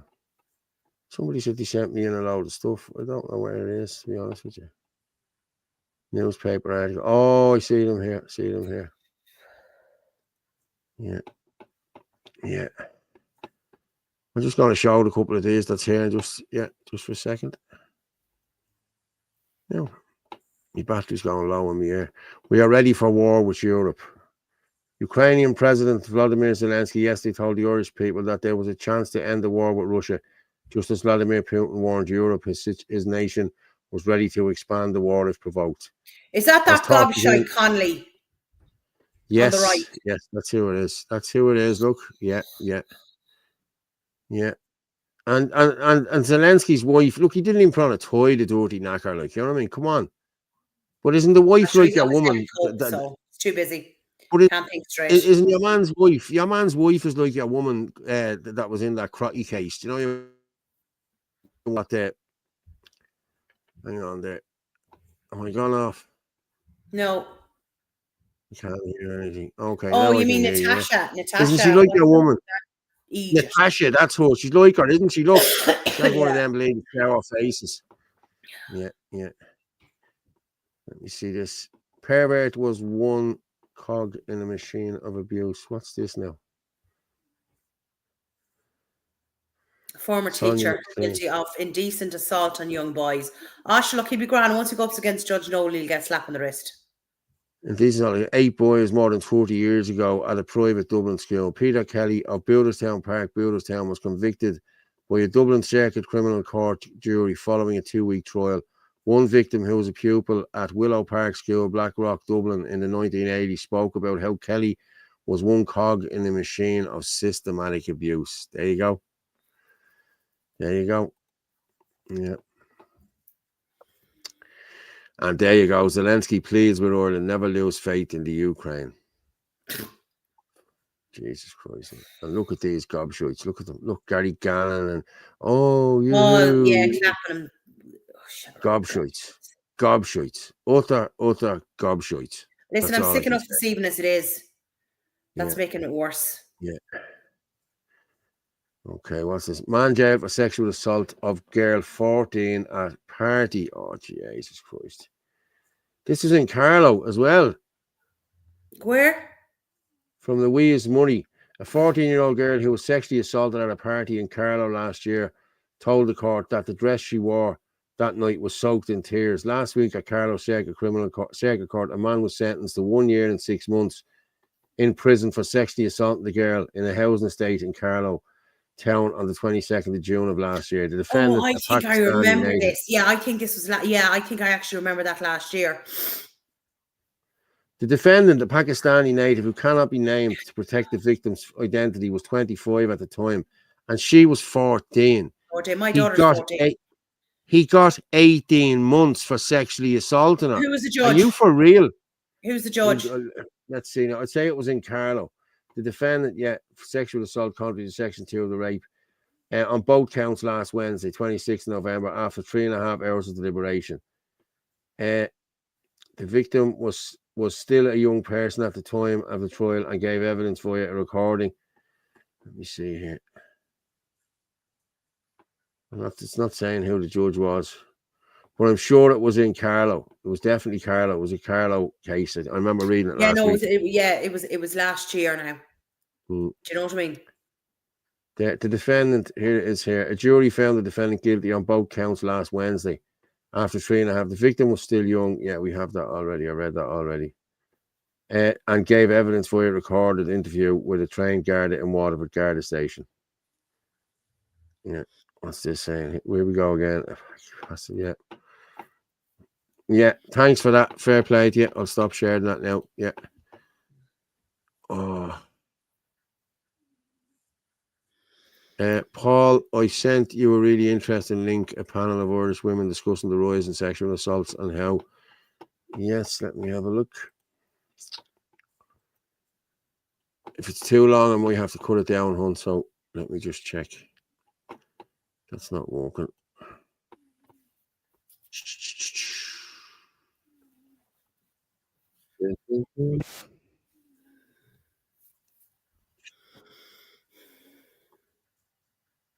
Okay, it's only 3 minutes 51. Okay, I think we're going to play this, Orla. Okay. And then we'll move on, yeah? You know is in this, so, yeah. You're not seeing this one with Elaine and Ali and the whole lot in it, no? Is that from today? Yeah. Yeah. If that's is that with Una McGurk's there as well, is she? Yeah. Yeah, Elaine sent it on to me. Right, I'm going to just play this and then we'll come back. The report with my colleague Barbara McCarthy, we were aware of anecdotal evidence of an increase in fear, a lack of safety. Women were reporting this, and obviously we had the horrific case of the alleged rape of a 10-year-old on the grounds of City West. So we decided to take a dive into the data as it exists across Europe, and we took a random sample of 6 EU countries, EU member states, and what we found was quite stark. So it turns out that in these member states where criminal statistics on sexual offending is released and is published with regard to the ethnicity and the country of origin of the men involved, it turns out that non-national men in these countries are 3 to 4 times more likely to be involved in sexual offending than native men of those host countries. And that pattern holds throughout all of the entire sample. And in fact, so a factor of 3 times more in terms of being overrepresented. This is non-national men. But when you break that down further, that figure, it's even worse.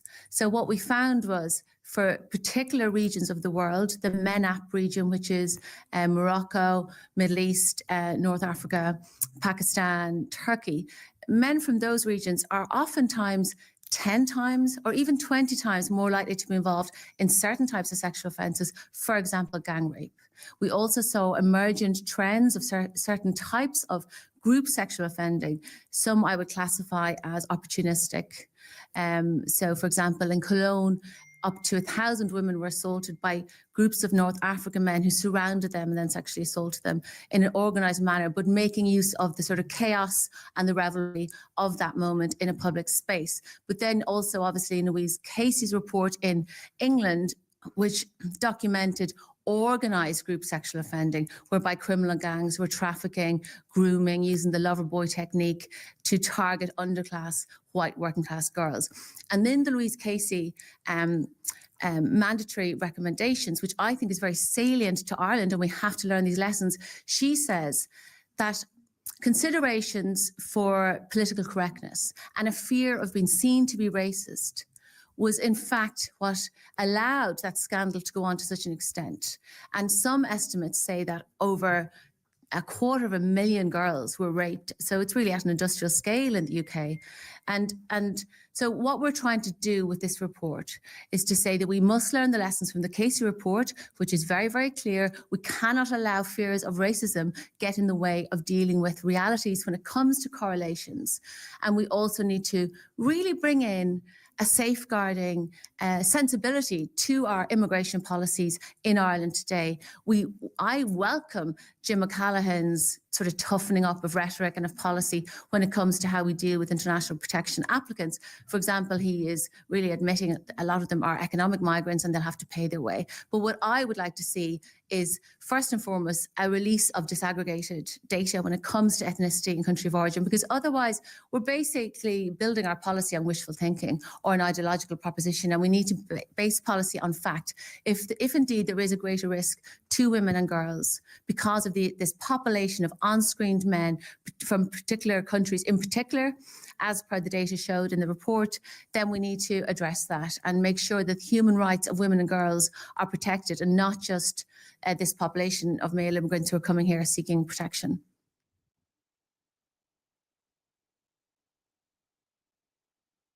Australian engineers developed a garden hose.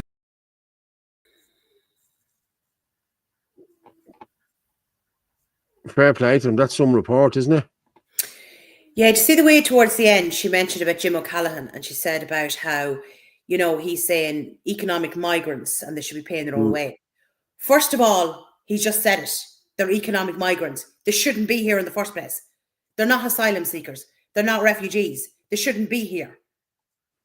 They should be like shipped on the first boat out or plane or whatever out, gone, bye. Like, they're not here to contribute if they're economic migrants. They're here to sit up on the system. But sure, we put up those charts. Remember the charts we put up? And Afghan came in at the highest for sexual assaults. Yeah. Someone's putting in there.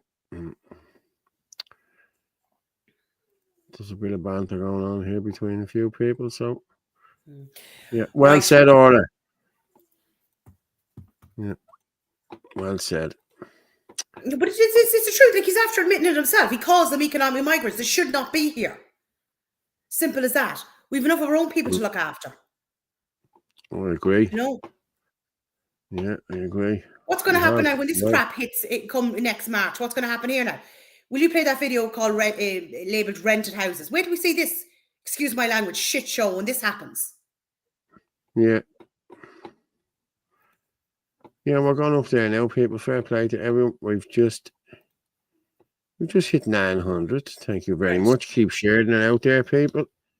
We've another while left. So yeah. Rented houses. Rented houses. Breaking news, there was a 35% increase in termination notices by Irish landlords in Q3 of this year. This was announced today by the Residential Tenancy Board, the RTB.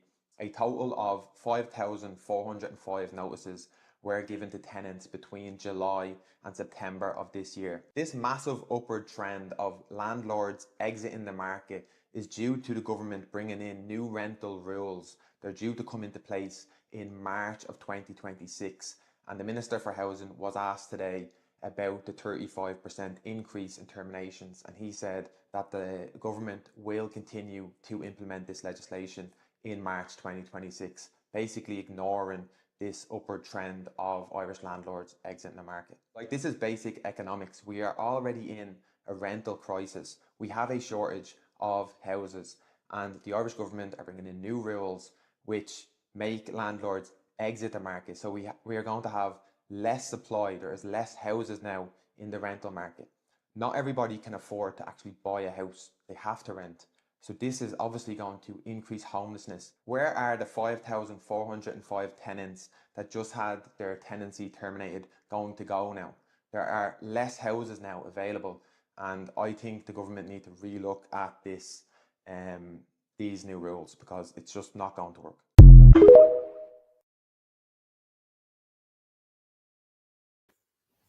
So we are in the middle of a housing crisis. Even a blind man knows that. So why in God's creation are they bringing in new rules in March that's going to more than likely make a lot of landlords say, hold on a minute now, I'm selling up, because they don't want to be caught with this 6-year tenancy thing. Like, how does this make any sense? There's already 35% increase. Where's like that 5,000 people going to go when we can't get houses as there is? Do you know what I mean? It's okay, Mark. I'm standing up for people. I'm allowed kind of curse. I didn't say but so am I then. But like, this is ridiculous. No, you're not. This is ridiculous. But this is ridiculous. Like, do you know what I mean? Like, what landlord is going to want to say, right, I'm going to have a tenant for 6 years? What if they're a troublemaker and they literally cannot get rid of them? There's only something like 2 rules coming in, that they can only sell the house if they're in financial hardship or if a family member wants to buy it. Like, it's making it incredibly difficult to get rid of a tenant. It's fine if you have a good tenant who looks after the house and pays the rent. Well, what about tenants that are troublemakers? Like, I guarantee you, a serious amount of landlords are going to start selling up, and we are already in a housing crisis. The invasion is coming from the UK, but stopping the boats isn't an Ireland Force problem. All publicity is good publicity. Paul Fitzsimons for number 1. Get yourselves over. Yeah, I'm telling you, I'd go over and help them in a heartbeat. Landlords don't want the backlash of their properties being smashed up by ungrateful people feeling entitled to. Yeah, and it's true.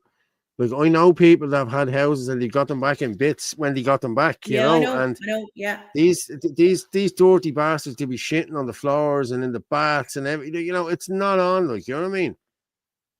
It's disgusting, you know. Number one misspelled, sorry. Yeah, when the demand outstripped the supply, that's exactly what's happening now. And But I have to say, one we man, don't have a supply. This is what the problem is. Like, there's such there's so few houses been built compared to what's coming in and what's needed. You know? yeah, one man that's been harping on about this since day one is Gavin Pepper about supply and demand. Yeah. There's too much demand. You can't have an you know, endless flow of economic migrants coming in and giving them houses, because they were told by Roderick that they'll have what was it, their own key in 4 months. Isn't that lovely? Are they all moving into his house? So what's the plan, Paul? United we stand. Yeah, listen, I'll stand with anyone who's for this country. I really Actually, do, or for their own speaking country. of governments, will you play? I have a video from Viktor Orban, who is just doing absolutely Trojan work over in Hungary. This is the sort of leader we need, who puts his own people first and is giving 2 fingers up to the European, up to the elites and all that. It's under the Liberty Soup Run video. See it there. Hold on, there. Oh, did I pull that down? There's Liberty Soup Run. Yeah, because I can't remember whether we played that one from the Liberty Soup Run of the man that was homeless. I just couldn't remember.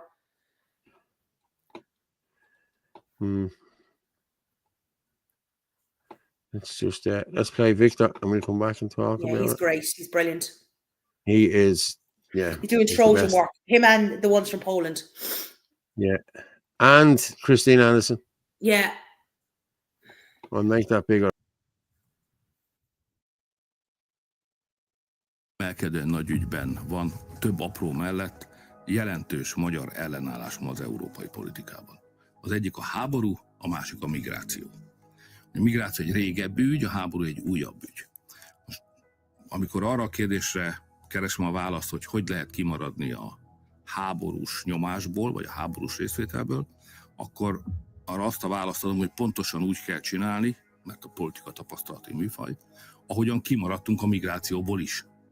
Tehát ha sikerült Magyarországnak kimaradni abból az őrületes hibából, amit Európa többi országa elkövetett, hogy beengedte a migránsokat, és átalakította magát egy bevándorló társadalomrendszeré.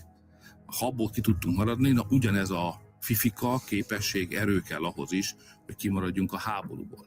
A tapasztalata a migrációs csatából történő kimaradásunknak az, hogy az erőteljes népi akaratra történt. Most ez szerintem van a magyar emberek lelkében, szívében, történelmi tapasztalatában, ösztönrendszerében, zsigereinkben, mi mind háború ellenesek és békepártiak vagyunk. A magyarok pénze a magyaroké, és Magyarország nem akar háborúba menni.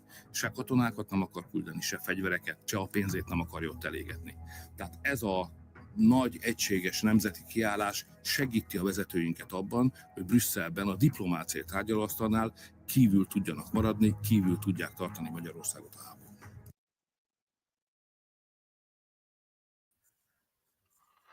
That's it. He's keeping them out of the war. Yeah. He won't be allowing, the young men and women of his country to be shipped off to war. Unlike our crowd. Yeah. The army has been brought in to patrol the Christmas markets in Germany and France. Yeah. And now and in England it's the same. They're putting up barriers up around them all, the whole lot of them. That's no way to be living, lads. No. Like, come on. Like, this is disgusting. Like, when did this ever happen? It didn't happen in our lifetimes. Like, you know what I mean? Come on. This is against fundamentalists that are going to start driving cars through people. And, like, it's not as though it hasn't happened before, lads. Like, every year this happens. Like, I dread Christmas now. And if any of the family are going away or anything like that, to any of these Christmas markets, you're watching to see what's happening. And it's horrible. Like, you know what I mean? Like, I remember a mate of mine was in London that time for the stabbings. And, like, we didn't hear from them for... Remember your man went into the restaurants and all stabbing people? Do you remember that? A couple of years ago. A mate of mine was there with his missus. He was there with his missus. He was at a show or something like that. And Like, we didn't know where they were for 7 or 8 hours. Like, you know what I mean? There was a media blackout and nobody could text. It was horrible for them few hours, you know? Poland has a massive army now. Yeah.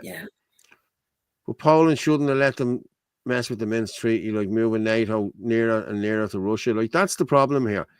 Like, the Minsk Treaty was put there for a reason, like, you know what I mean? And they swore that they would not move another inch towards Russia.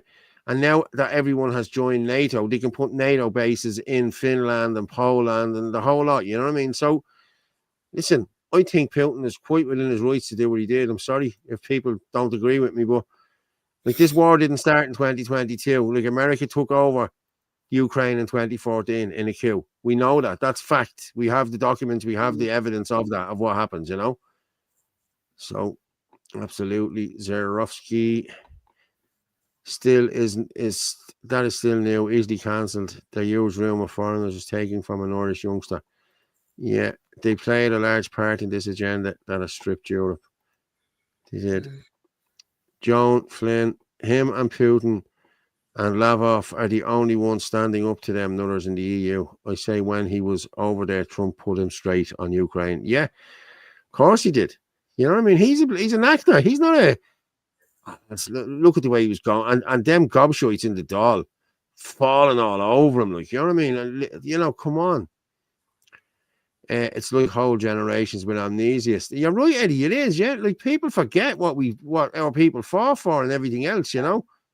The state have to protect you from the problem they created. Yeah. Yeah, exactly. Right, Orla. We move on. I sent you over something from Suzanne Delaney. I think I have that there. That's what you call it.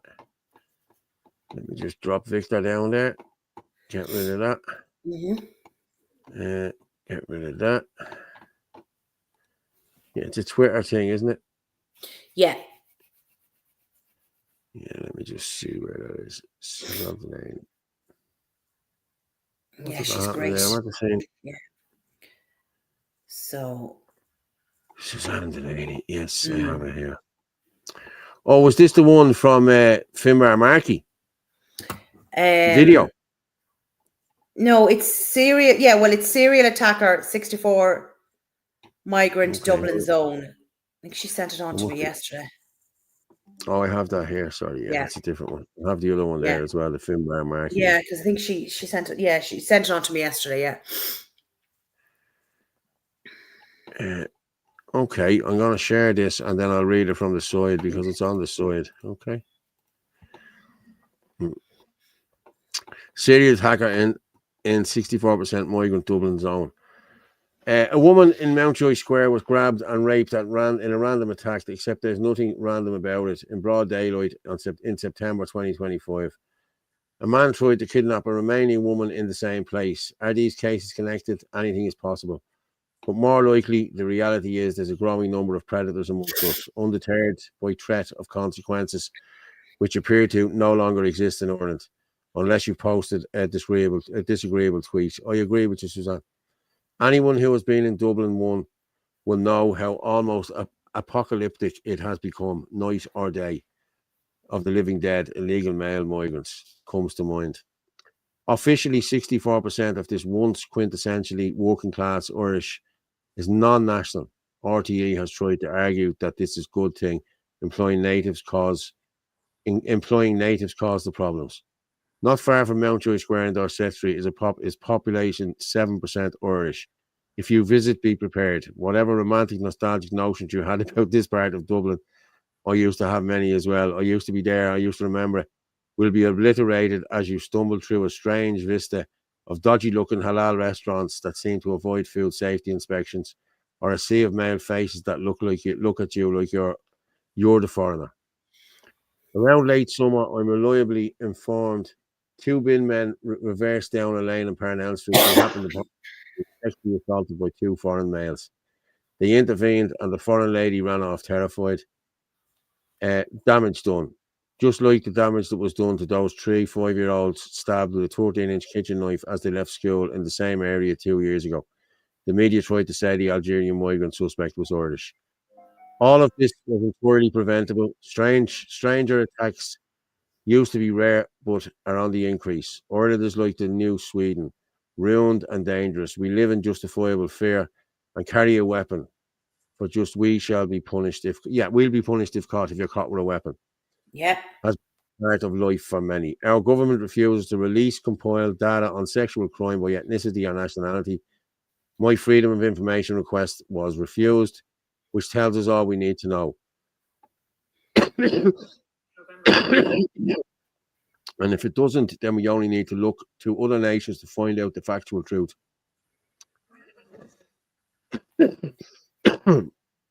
Of course, some of us are already painfully aware of what's happening, despite that we are gaslit at every turn. As we walk down their streets at 4:30 p.m. in the winter of discontent we face into.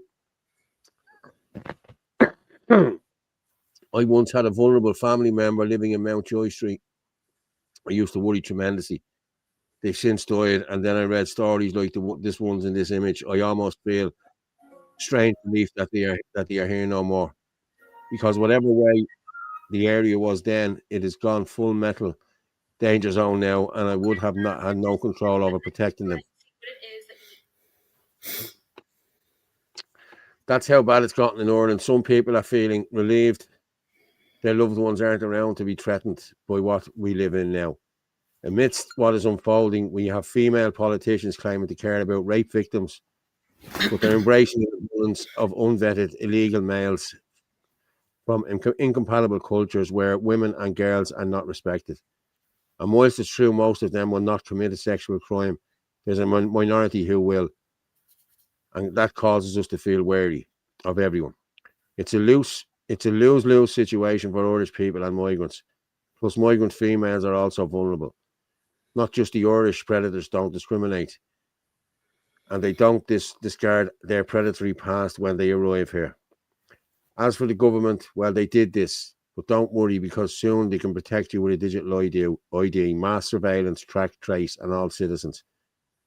The Irish government have unveiled their plans already, just like the UK, and this means that in the near future, as you look over your shoulder, the government will be looking right back at you, and you will have no autonomy, no privacy in exchange for safety. It's almost as if they planned it this way. And that's from Suzanne Delaney. Fair play to Suzanne, fair play to you. She writes some great articles. Fantastic work. She's brilliant. So if you're not following her, do follow her. And the Irish Inquiry, Stephen Carr.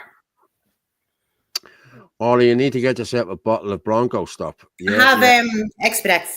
I'm using it. Yeah. I got myself, I was up the north last week, was it? Last week before. I got myself a few cough medicines and a few Tatoes, the yellow Tatoes. Do you ever eat the yellow Tatoes? Oh. The what? Yellow Tato crisps, cheese and onion crisps, but they're yellow, they're in a yellow bag. Man, these are the bomb. These are the bomb, I swear. They're salty and they're greasy, you know, like the way crisps should be. Go to the next comment from Chris. Oh, now, Ollie, you're passing your cough to Paul. He's only looking for attention. That's all he's looking for. Yeah, well, Michael John isn't on tonight, so I need to get a bit of attention. Oh, yeah. Him, you know? Oh, poor Paul. Nobody in comments telling Paul how gorgeous he looks. Yeah. Suzanne does amazing work for sure. She does, yeah. Hello, Connecticut. You're from Connecticut. Well, hello, Connecticut. How are you? Steady Eddie. Best man, but man thinking that he knows practically everything walks blindly past nature's most patent important rule, the inner segregation on all living beings on this earth. Didn't know they had Tatoes in yellow bag, Paul. Yeah, up the north. Man, I'm telling you. And I went into the 4 shop and seen them a 6-pack. I thought, oh yeah, I'm getting them. Then we went into the next shop and there was a 12-pack for £4, whatever it was. And then we went into the next shop and there was a 20-pack for $5.50. And then when we went into not Tesco, it was one of the shops up there. If you sign up to the card, they were only $4.50 for 20. So I bags of them. They're all gone now. I think I've a couple in the car, but they're plain and lovely. No, I like Tater Crisp. I don't like King. I love King. I love King on bread. I love the smell of King crisps. You always know King is lovely. King crisps. King is lovely. King is. I tell you what I like about King. They're greasy and they're salty. They're more greasy, you know. There's more, you know. But these yellow Tatoes, these are salty, greasy. They're just, oh man, they're really lovely. This is a book of Revelation. Digital ID is the mark of the beast. We are living in the end times. Yes, we have been talking about that as well the last few weeks. I heard Tato up north tastes better. Oh man, they're beautiful. They're beautiful, I swear to God. And Christine is in the comments there. Christine will tell you the yellow Tato are the best, isn't he, Christine? My daughter has the same one. I just left the kitchen. My daughter's coughing and spitting. I turn on Irish column and there's I got a two. No, it's because bloody Chris Bourne is making me laugh. Stop it, Chris. Nowhere else in nature is the natural mixing of different species exists, neither in plants nor animals. Zarowski, do you remember Dio? Dio. Dio? Was that a drink? Was Dio a drink? I don't know. With two black and white in it. I don't know what Dio was. Never ordered. Never. I'm not fit to laugh tonight. Right, that's Suzanne's gone out of the way. Yeah. Do you want to do a bit on the there's not much now. I just sent over a few things there on the vaccines, starting from Dr. Wakefield. See there? There down. Yeah, Dr. Wakefield vindicated. Have I got that there?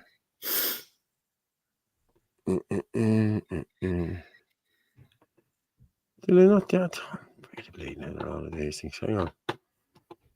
He's brilliant. He's really calling out childhood autism and all that.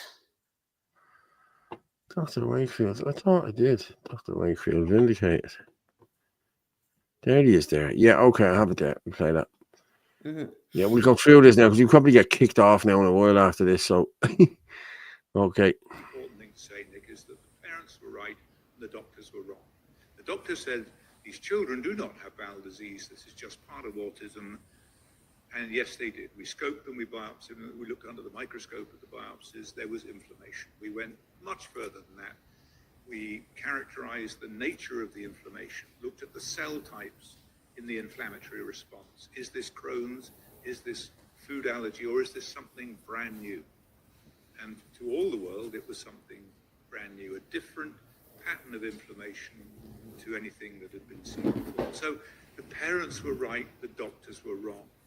So when they say my child regressed after a vaccine, you take it very, very seriously. What do you have to say now that you've been vindicated? Your observations over 20 years ago, what do you have to say now to all the trolls now that are lashing out and saying you've been debunked? Right? Why are they wrong? I mean, there is such a vested interest in the success of vaccination, and coupled with the observation, as you guys have made and others, is that the safety studies for the vaccines that should have been done before they were put onto the market, before they were licensed, were never done. The sadness for me is children have needlessly been injured and have suffered for a very long time when they needed it done.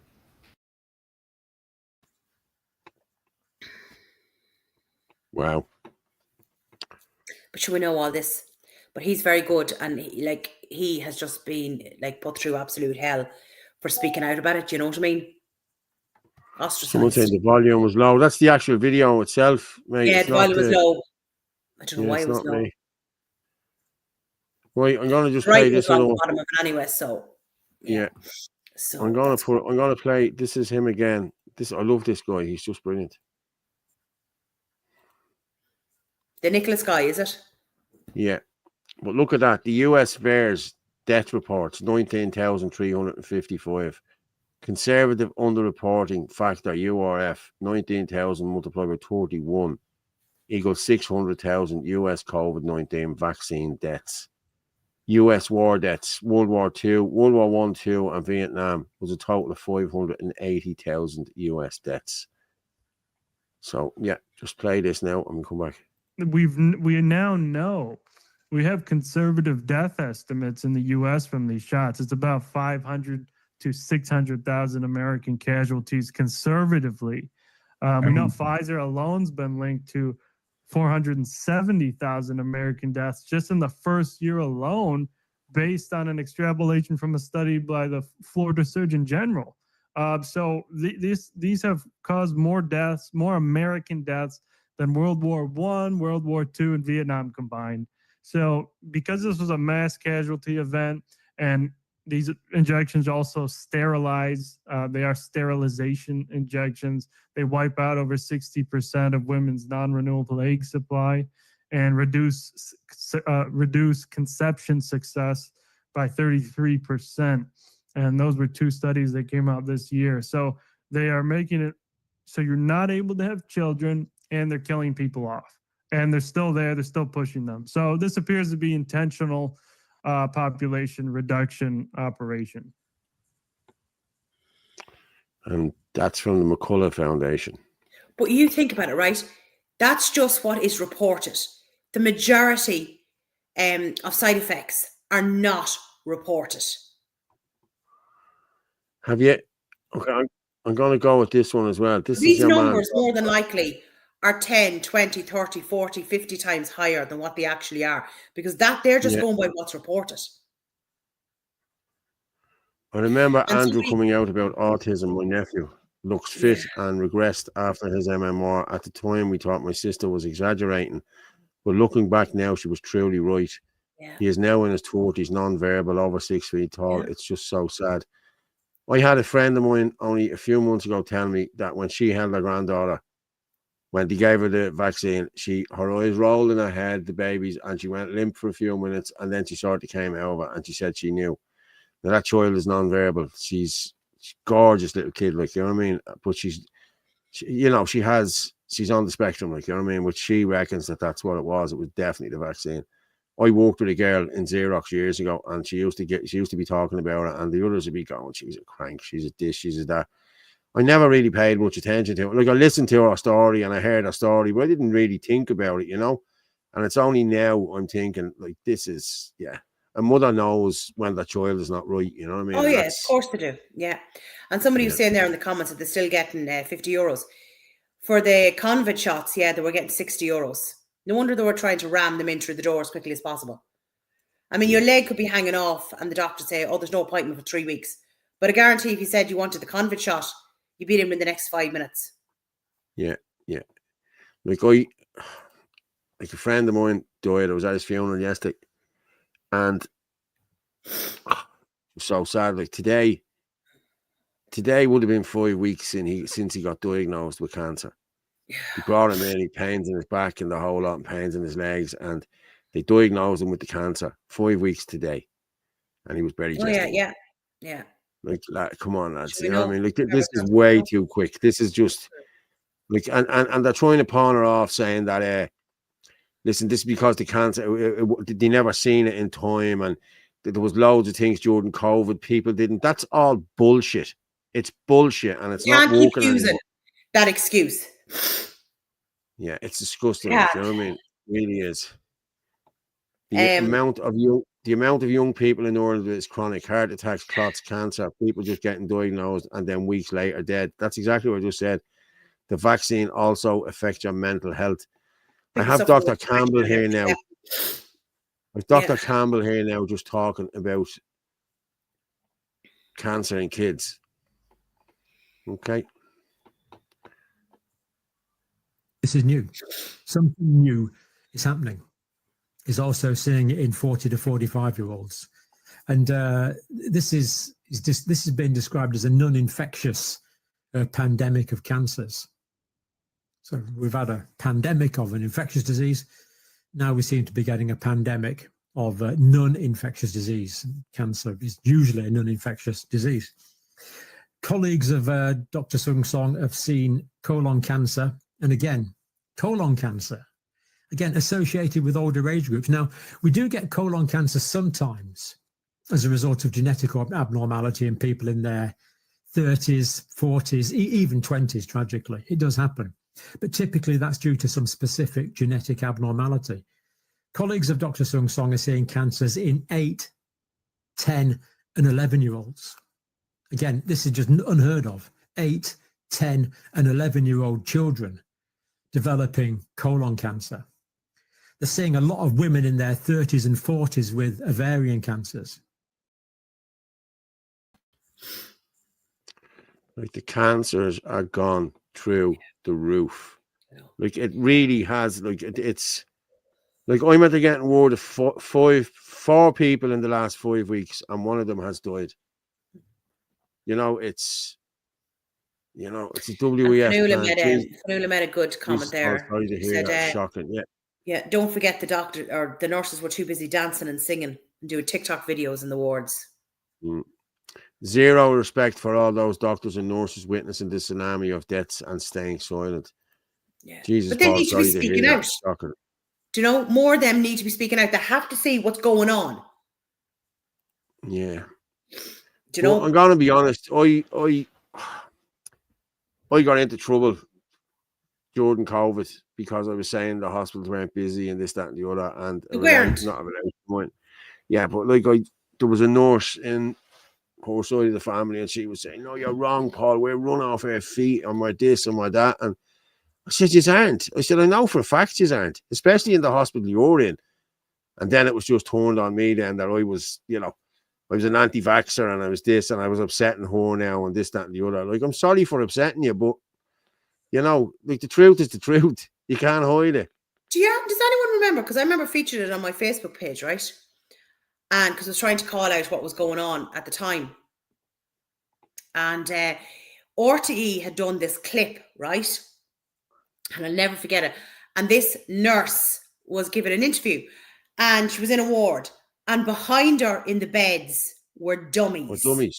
Yeah, I remember. I done it on the show here. I done it on the show. Oh my God. And that was before you came along, Orla. I done that 2 years ago on the show. That I was showed before them. That was when I had a bit of peace. Now you're at peace. Yeah. 100% Ferg. Ava will never be forgotten or any other victims. Yeah, we won't be letting them go. I tell you now, no way.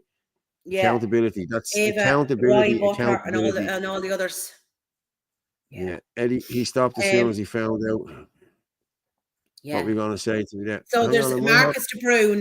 There's a thing from him. And then underneath, somebody asked last week, because I was watching the show the other night, and Martin was talking about, somebody was asking about what the schedule is for baby. So I've taken 2 screenshots so we can put them up as well. Marcus de Bruin. Is that the measles one? Is that separate? No, the measles one is separate. Yeah. That's really important to put up as well. So we'll do Marcus de Bruin, but they're under each other anyway. Do you know what I mean? Marcus de Bruin and then the schedule for the babies.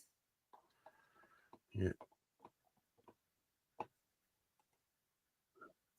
It's just that foolishness is just pure evil. Okay, hold on. This is Micheál Martin talking. Yeah, but the post is from Marcus de Bruin. Marcus de Bruin, yeah. Okay, sure. Let me just. Crisis actors was shown on BBC acting at Death Star. Yeah, I remember. Yeah. I remember it. Yeah.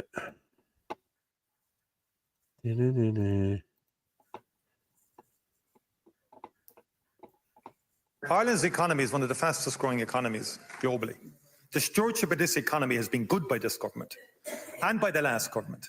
Despite COVID, despite Brexit, despite the Russian invasion of Ukraine and the energy crisis that followed, despite the tariffs emanating from the United States, this has been a competent government in relation to the economic management of this country. And the policies we have pursued are far superior to anything you've produced on the economic front over the last number of years. No question about that. We have no truck with any waste in public expenditure, and we will deal with it. Ireland's economy is one of the fastest growing economies globally. Yeah. So Marcus attached to that and he said, is it foolishness or just pure evil that equates success with riches and the fastest growing economy in the world? The medical term for unrestrained growth is cancer. May God help us with this dangerous and simple-minded leadership. Yeah. Do you know, they're just... Yeah. Yeah. So then underneath that then is the 2 screenshots in relation to the schedule. So I've counted 15 shots. Okay. I thought there was more than that. So this is at 2 months to get visit 1, 3 injections, 1 oral drop, 6 in 1. Men B new, PCV and rotavirus new. 4 Sorry, months visit I'm just new. 1 second. The rotavirus is banned in France because babies have died. It has twisted their guts. Why is that being given out when it's banned in another country? Yeah. 4 months visit 2 injections, 1 oral drop, 6 in 1, Men B and rotavirus. So why are they giving you the same 3 again after 4 months? And then after 6 months, you have 3 injections, you have 6 in 1 again. Like if you're getting 6 in 1, surely you don't have to bleed and get it, you know? PCV and Men C. So that's what's Men C? I don't know what that is. That's, I think, your meningitis ones. Okay. And then on your 4th visit, you get 2 injections. You get MMR and Men B. And then on your visit 5 at 14 months, you get HIB, HIB, Men C, and PCV. Actually, Okay. sorry, I'm wrong here. Hold on a second. I was counting them individually. You've got the 6 in 1. So that's 6 in 1. So 6, 7, 8, 9, 11, 12, 13, 14, 15, 16, 17. And then 17 plus another 12. It's 29. Before the 1. Yeah. So because you're counting in the 6 and 1. Now look at this one here, right? And these are Irish. The birth one, the BCG. Yeah, BCG. So that's 30 then. Yeah. Yeah, because if you count the 6 in 1, like that's 6 and 6 and 6.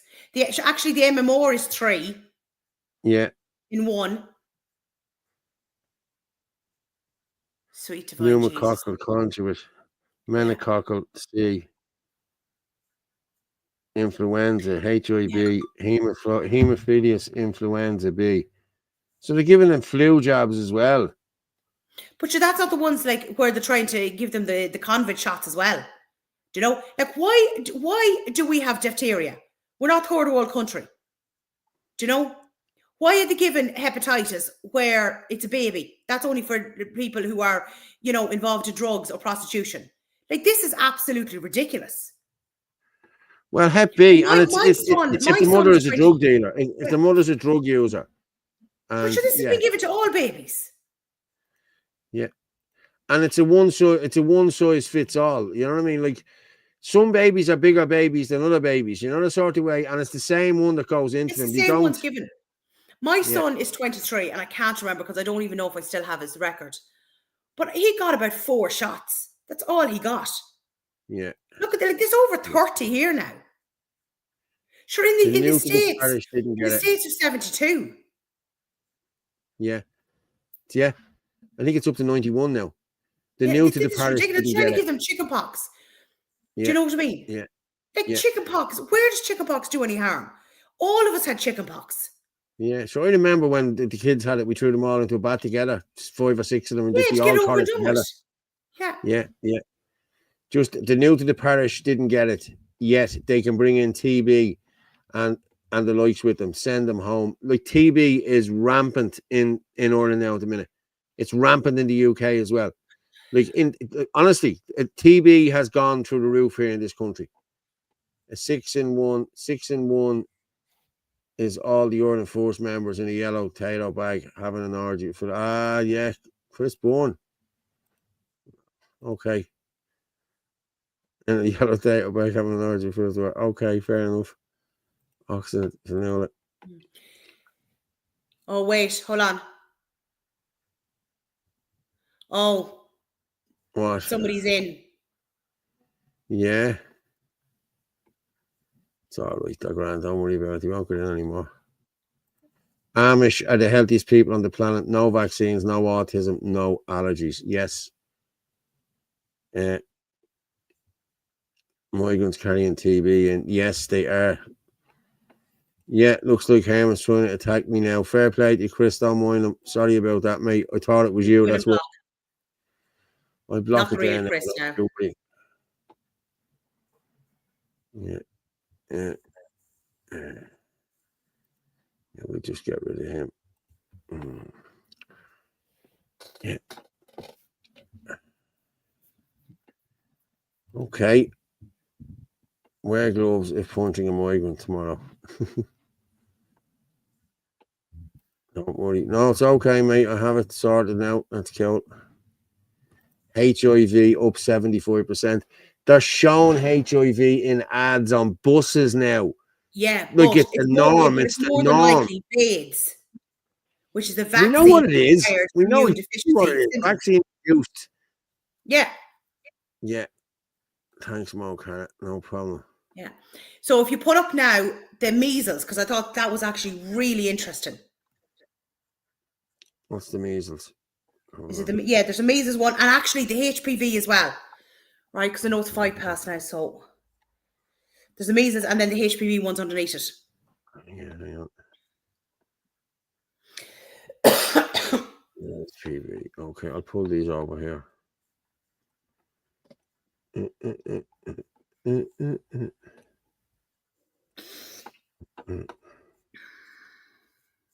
Measles mortality rates. Okay. Like measles is nothing. You know what I mean? No, but this is actually very interesting, this post. Oh, see, I have to read all of this now. No, I don't think you have to read it all. It's just you can read a bit, and then it's the bit at the bottom. Yeah, the decline in mortality from measles was long before the vaccine. It was motivated by financial incentives from the government. Furthermore, the vaccine spreads the virus, and it contains female cells from an aborted baby. This is all right in the research. So here it is down here, is it? Yeah. Measles mortality rate. So people were dying back then, ready? Yeah. If you go to the part where it says, is the third paragraph, where by 1960, you can read that bit there. By 1960, thanks to the use of antibiotics and improvements in living conditions, measles mortality was declining steadily and in industrialized countries, although not in the developing world. For example, in the United Kingdom, deaths from measles have fallen from 307 in 1949 to 98 in 1959. Parents largely came to see measles as an unpleasant, although more or less inevitable part of childhood. Many primary care physicians shared this view. One. Yeah. So if you're going to go down near the bottom, see where there's a load of lines across there. See the lines? Just read from down there. In developed countries with access to proper sanitation and nutrition, naturally acquired measles is very mild and provides lifelong immunity as well as other benefits. In the pre-vaccine era, when the natural measles virus infected the entire population, measles, typically a benign childhood illness as clinical pediatrics describe it, was welcome for providing lifetime immunity, thus avoiding dangerous adult infections. In today's vaccine era, adults have accounted for 1/4 to 1/2 of measles cases. Most of them involve pneumonia, and 1/4 of them hospitalization. Also, importantly, measles during pregnancies have risen dangerously because expectant mothers no longer have lifetime immunity. Today's vaccinated expectant mothers are at risk because the measles vaccine wanes with time and because it often fails to protect against measles. And there's the mortality rates there. So, when you're pregnant, right, you go in and get your bloods done, okay, and they check for different things. It's not going to happen to me, yeah. You never know, Paul. You can do whatever you want these days, remember? No, but anyway, you can't. I was checked for the measles, German measles, and all this, right? And I had them naturally as a child, right? I had mumps, I had measles actually twice, and I had German measles. But my immunity was grand. There was no problem with it, you know? But in this, it's saying, like, generally your measles and all that is your natural immunity, you know? It's lifelong. Now, I just had to be, I just had to be greedy and get it twice now. But you know what I mean? Didn't do me, well, I was going to say it didn't do me any harm. Maybe that explains an awful lot. Well, that's what you think. Well, you don't be getting brave just because you're up in Dublin, like. Paul, but I just thought that was really interesting interesting because, like, they're pretty much saying that, you know, even if you get vaccinated, it's not lifelong immunity.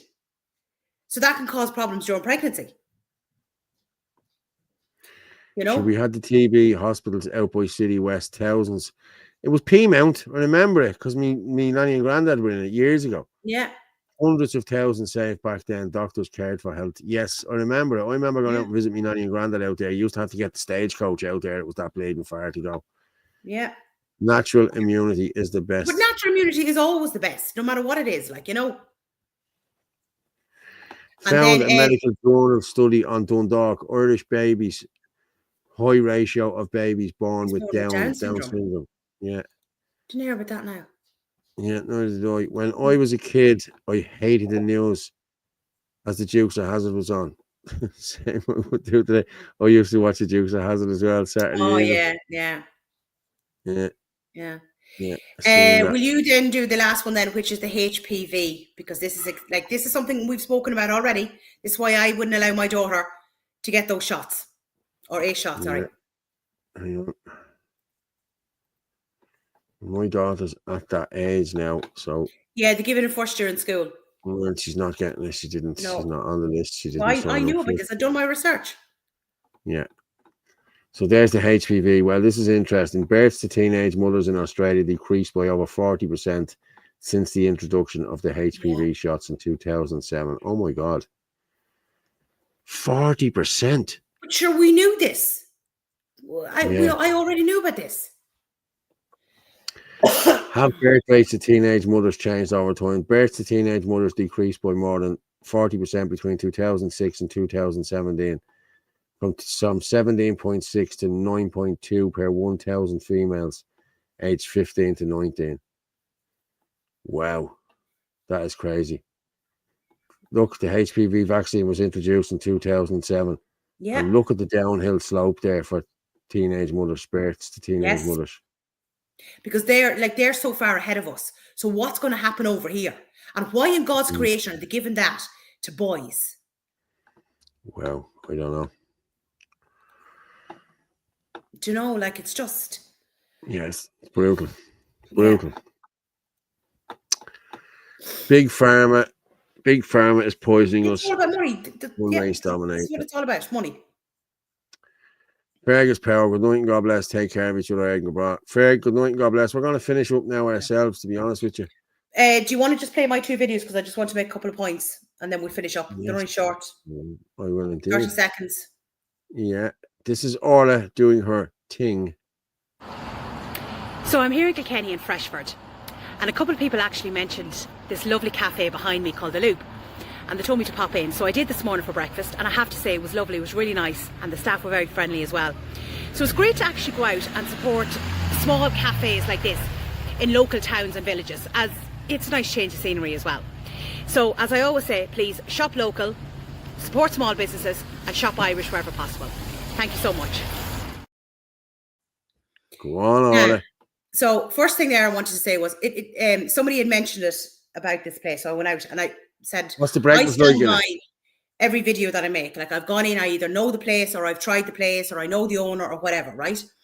But it just like it's great to go and support these little, the little small cafes rather than going to the likes of Costa or Starbucks or whatever, because generally they're a lot cheaper, and again, it's just supporting your local community. Yeah. But you need to be finding out what the full Irish is like and getting a picture of it for me, because I'll go around here doing the food reviews for the full Irish. Breakfast for 2, including a cappuccino and a tea, was €20. Was that for 2 fries? Mm-hmm. 2 fries? No, I didn't. I had an omelette. I don't eat meat. I'm a fry. But that's like €20. Where would you go wrong with that? You went to a lot of places. You could be paying up to €30. Or more, even depending on where you go. Of the invaders. Yeah, Martin says that all the time. Good advice, Orla. Nail bars popping up like mushrooms all over the. I'd be always slagging it. You have boyfriend? No boyfriend? Yeah. Did you ever see that ad? Did you ever see them, the Chinese one? Doing it. The what one? My sister was telling me. Did you never see the video of the Chinese one? And she's saying, she's doing your woman's nails. She say, your nails very short. You no boyfriend? No, I'm no boyfriend. Oh, I do them long, like $4. It's very good. It's a great video. You have to see it. Like, it's no good me doing it. Like, you know what I mean? I'll get it and I'll show you. Very good for what? Yeah. Orla, what you've done is great. We can all see you're a lovely woman. Get out of the garden, will you? Have any videos of me there? Don't make me laugh. I can't laugh. Well said, all right. Nail bars are fronts for prostitution. Paul, you're digging a hole. He is digging a hole. They think I'll probably be seeing him soon. He'll get a slap us what he get. He just gets brave because he thinks, oh, I'm up in Dublin. Like, you know, he forgets I'll be seeing him probably soon. I'm going to do Swans Yes. Electrical, okay? So. Hi guys, so I'm here in Carlowtown and I'm outside Swans Electrical. So I was in yesterday evening and I bought a tablet, and it just made me really think, with Christmas coming up, so many people are going to be looking at the likes of Amazon for buying electrical goods. So if you're looking at a phone, a tablet, an iPad, a coffee machine, whatever, go to your local Irish store and have a look at the prices, and you might be surprised you could get a really good deal. So especially leading up to Christmas, these stores are so important. It's keeping money in the country and it's providing employment. So please shop Irish, shop local and support your small businesses. Thank you so much. I was only thinking, now that's me this morning before I went to crap this evening. Yeah. So, but it was only like I was thinking last night when I went in, and I was like, because everyone is going to be looking at buying, you know, phone, tablet, whatever on Amazon. But like, so I just said, like, go into your local electric store, obviously Irish, and just see what the prices are, and see can you get a good deal there, rather than like that. Like, you know, you buy from Amazon, the money's leaving the country. You know, they're not here providing employment. Well, sorry, I know there was a place up in Dublin, but you know what I mean. Like, it's better to keep the money in this country and shop Irish wherever possible. Yeah, Alan Fitz there now. Alan. Now Fitz, our nans on my mother's side were Fitzsimons, East Wall, North Wall, and they were cousins. Sure, me and you look like each other, except I have muscles. I have plenty of muscles as well, mate. No, there was no Fitzsimonses. We have no relations, Fitzsimonses. You know, we've no relations. My granny was a Jordan. My grandfather was a Fitzsimons, and he only had one brother who never had kids. So there's no Fitzsimonses. I've no Fitzsimons relatives, you know. So yeah, but there is Fitzsimonses from East Wall. They were the Strannies. They were John Fitzsimons and them Stranny Fitzsimons, the Fire Brigade man and the whole lot. But they were different Fitzsimonses from East Wall. We weren't related in any way. So listen, I don't know. Maybe my uncle had a look where he shouldn't have had a look. Actually, can you put up the comment before that from Chris Bourne? And then there's another comment from Fanula. It makes some very valid points, Paul. Here we go. Why? Because you're not getting the compliments tonight, Paul. Oh, yeah, of course, that's what it is. You're down to Fanula's comment. Where's Fanula's? She's a bit Paul's further upset down. because Michael John not giving him compliments. Sorry. Guy knocked on the door, collected for Pakistani flood victims. I said I'd love to, but my hose only reaches the end of the can. Good man.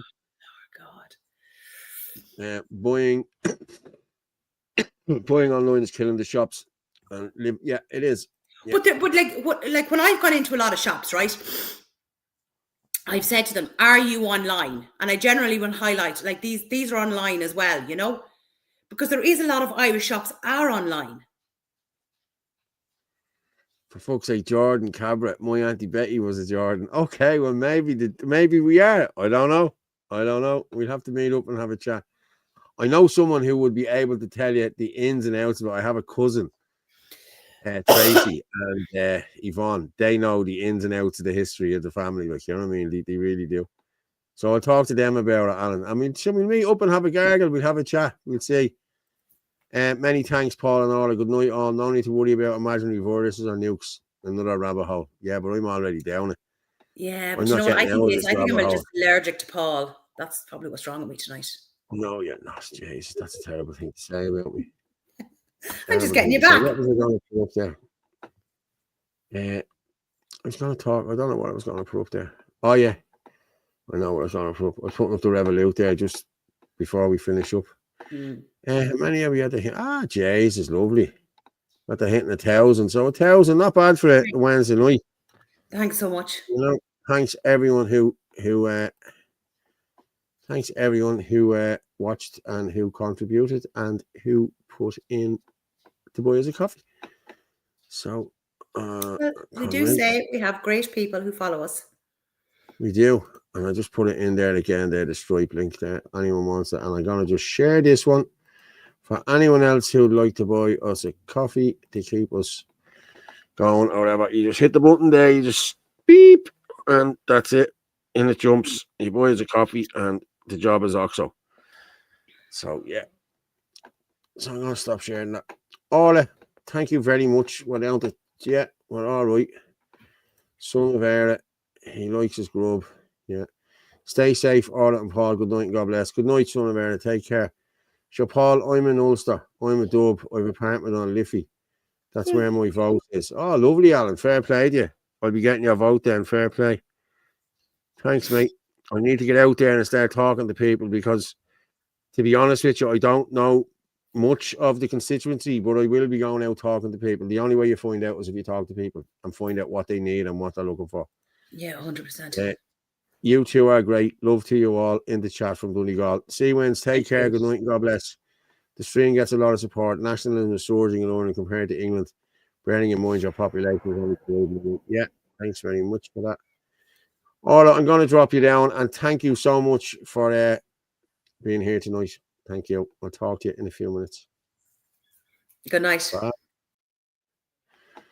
Now, people. Yeah, that was a good show. Thanks very much for everyone who contributed. Paul, shout out to me dad, Paddy, who died 20 years ago today. Paddy Lamb Chop. I don't know what your name is, Lamb Chop. So listen, for Paddy who died 20 years ago today, rest in peace, Paddy. You're in our thoughts and prayers. No joke, Skerry's has about 11 hairdressers and 4 bar. Yeah, but none of them are making money. None of them need to make money. They're just there to get the grants. Good luck, Chris. Good night from Wicklow. Get well soon. Orla, thanks, Pop. Another great show. No problem, Christine. And I'd like to just, if you can all say a little prayer for Gentle Power, for Jean, that she's fitting well for Saturday. Even if she's not fitting well for Saturday, she'll be there with us, you know what I mean, in our thoughts and prayers. So say a little prayer for her, Gentle Power, and please be there on Saturday if you can. Paul, you're a gent. R.I.P. Paddy. Yeah, R.I.P. Paddy. Fair play to everyone. And listen, like I say every night we're here when I'm finishing up, the truth is like a lion. You don't have to defend it. You just let it loose and it will defend itself. Good night and God bless.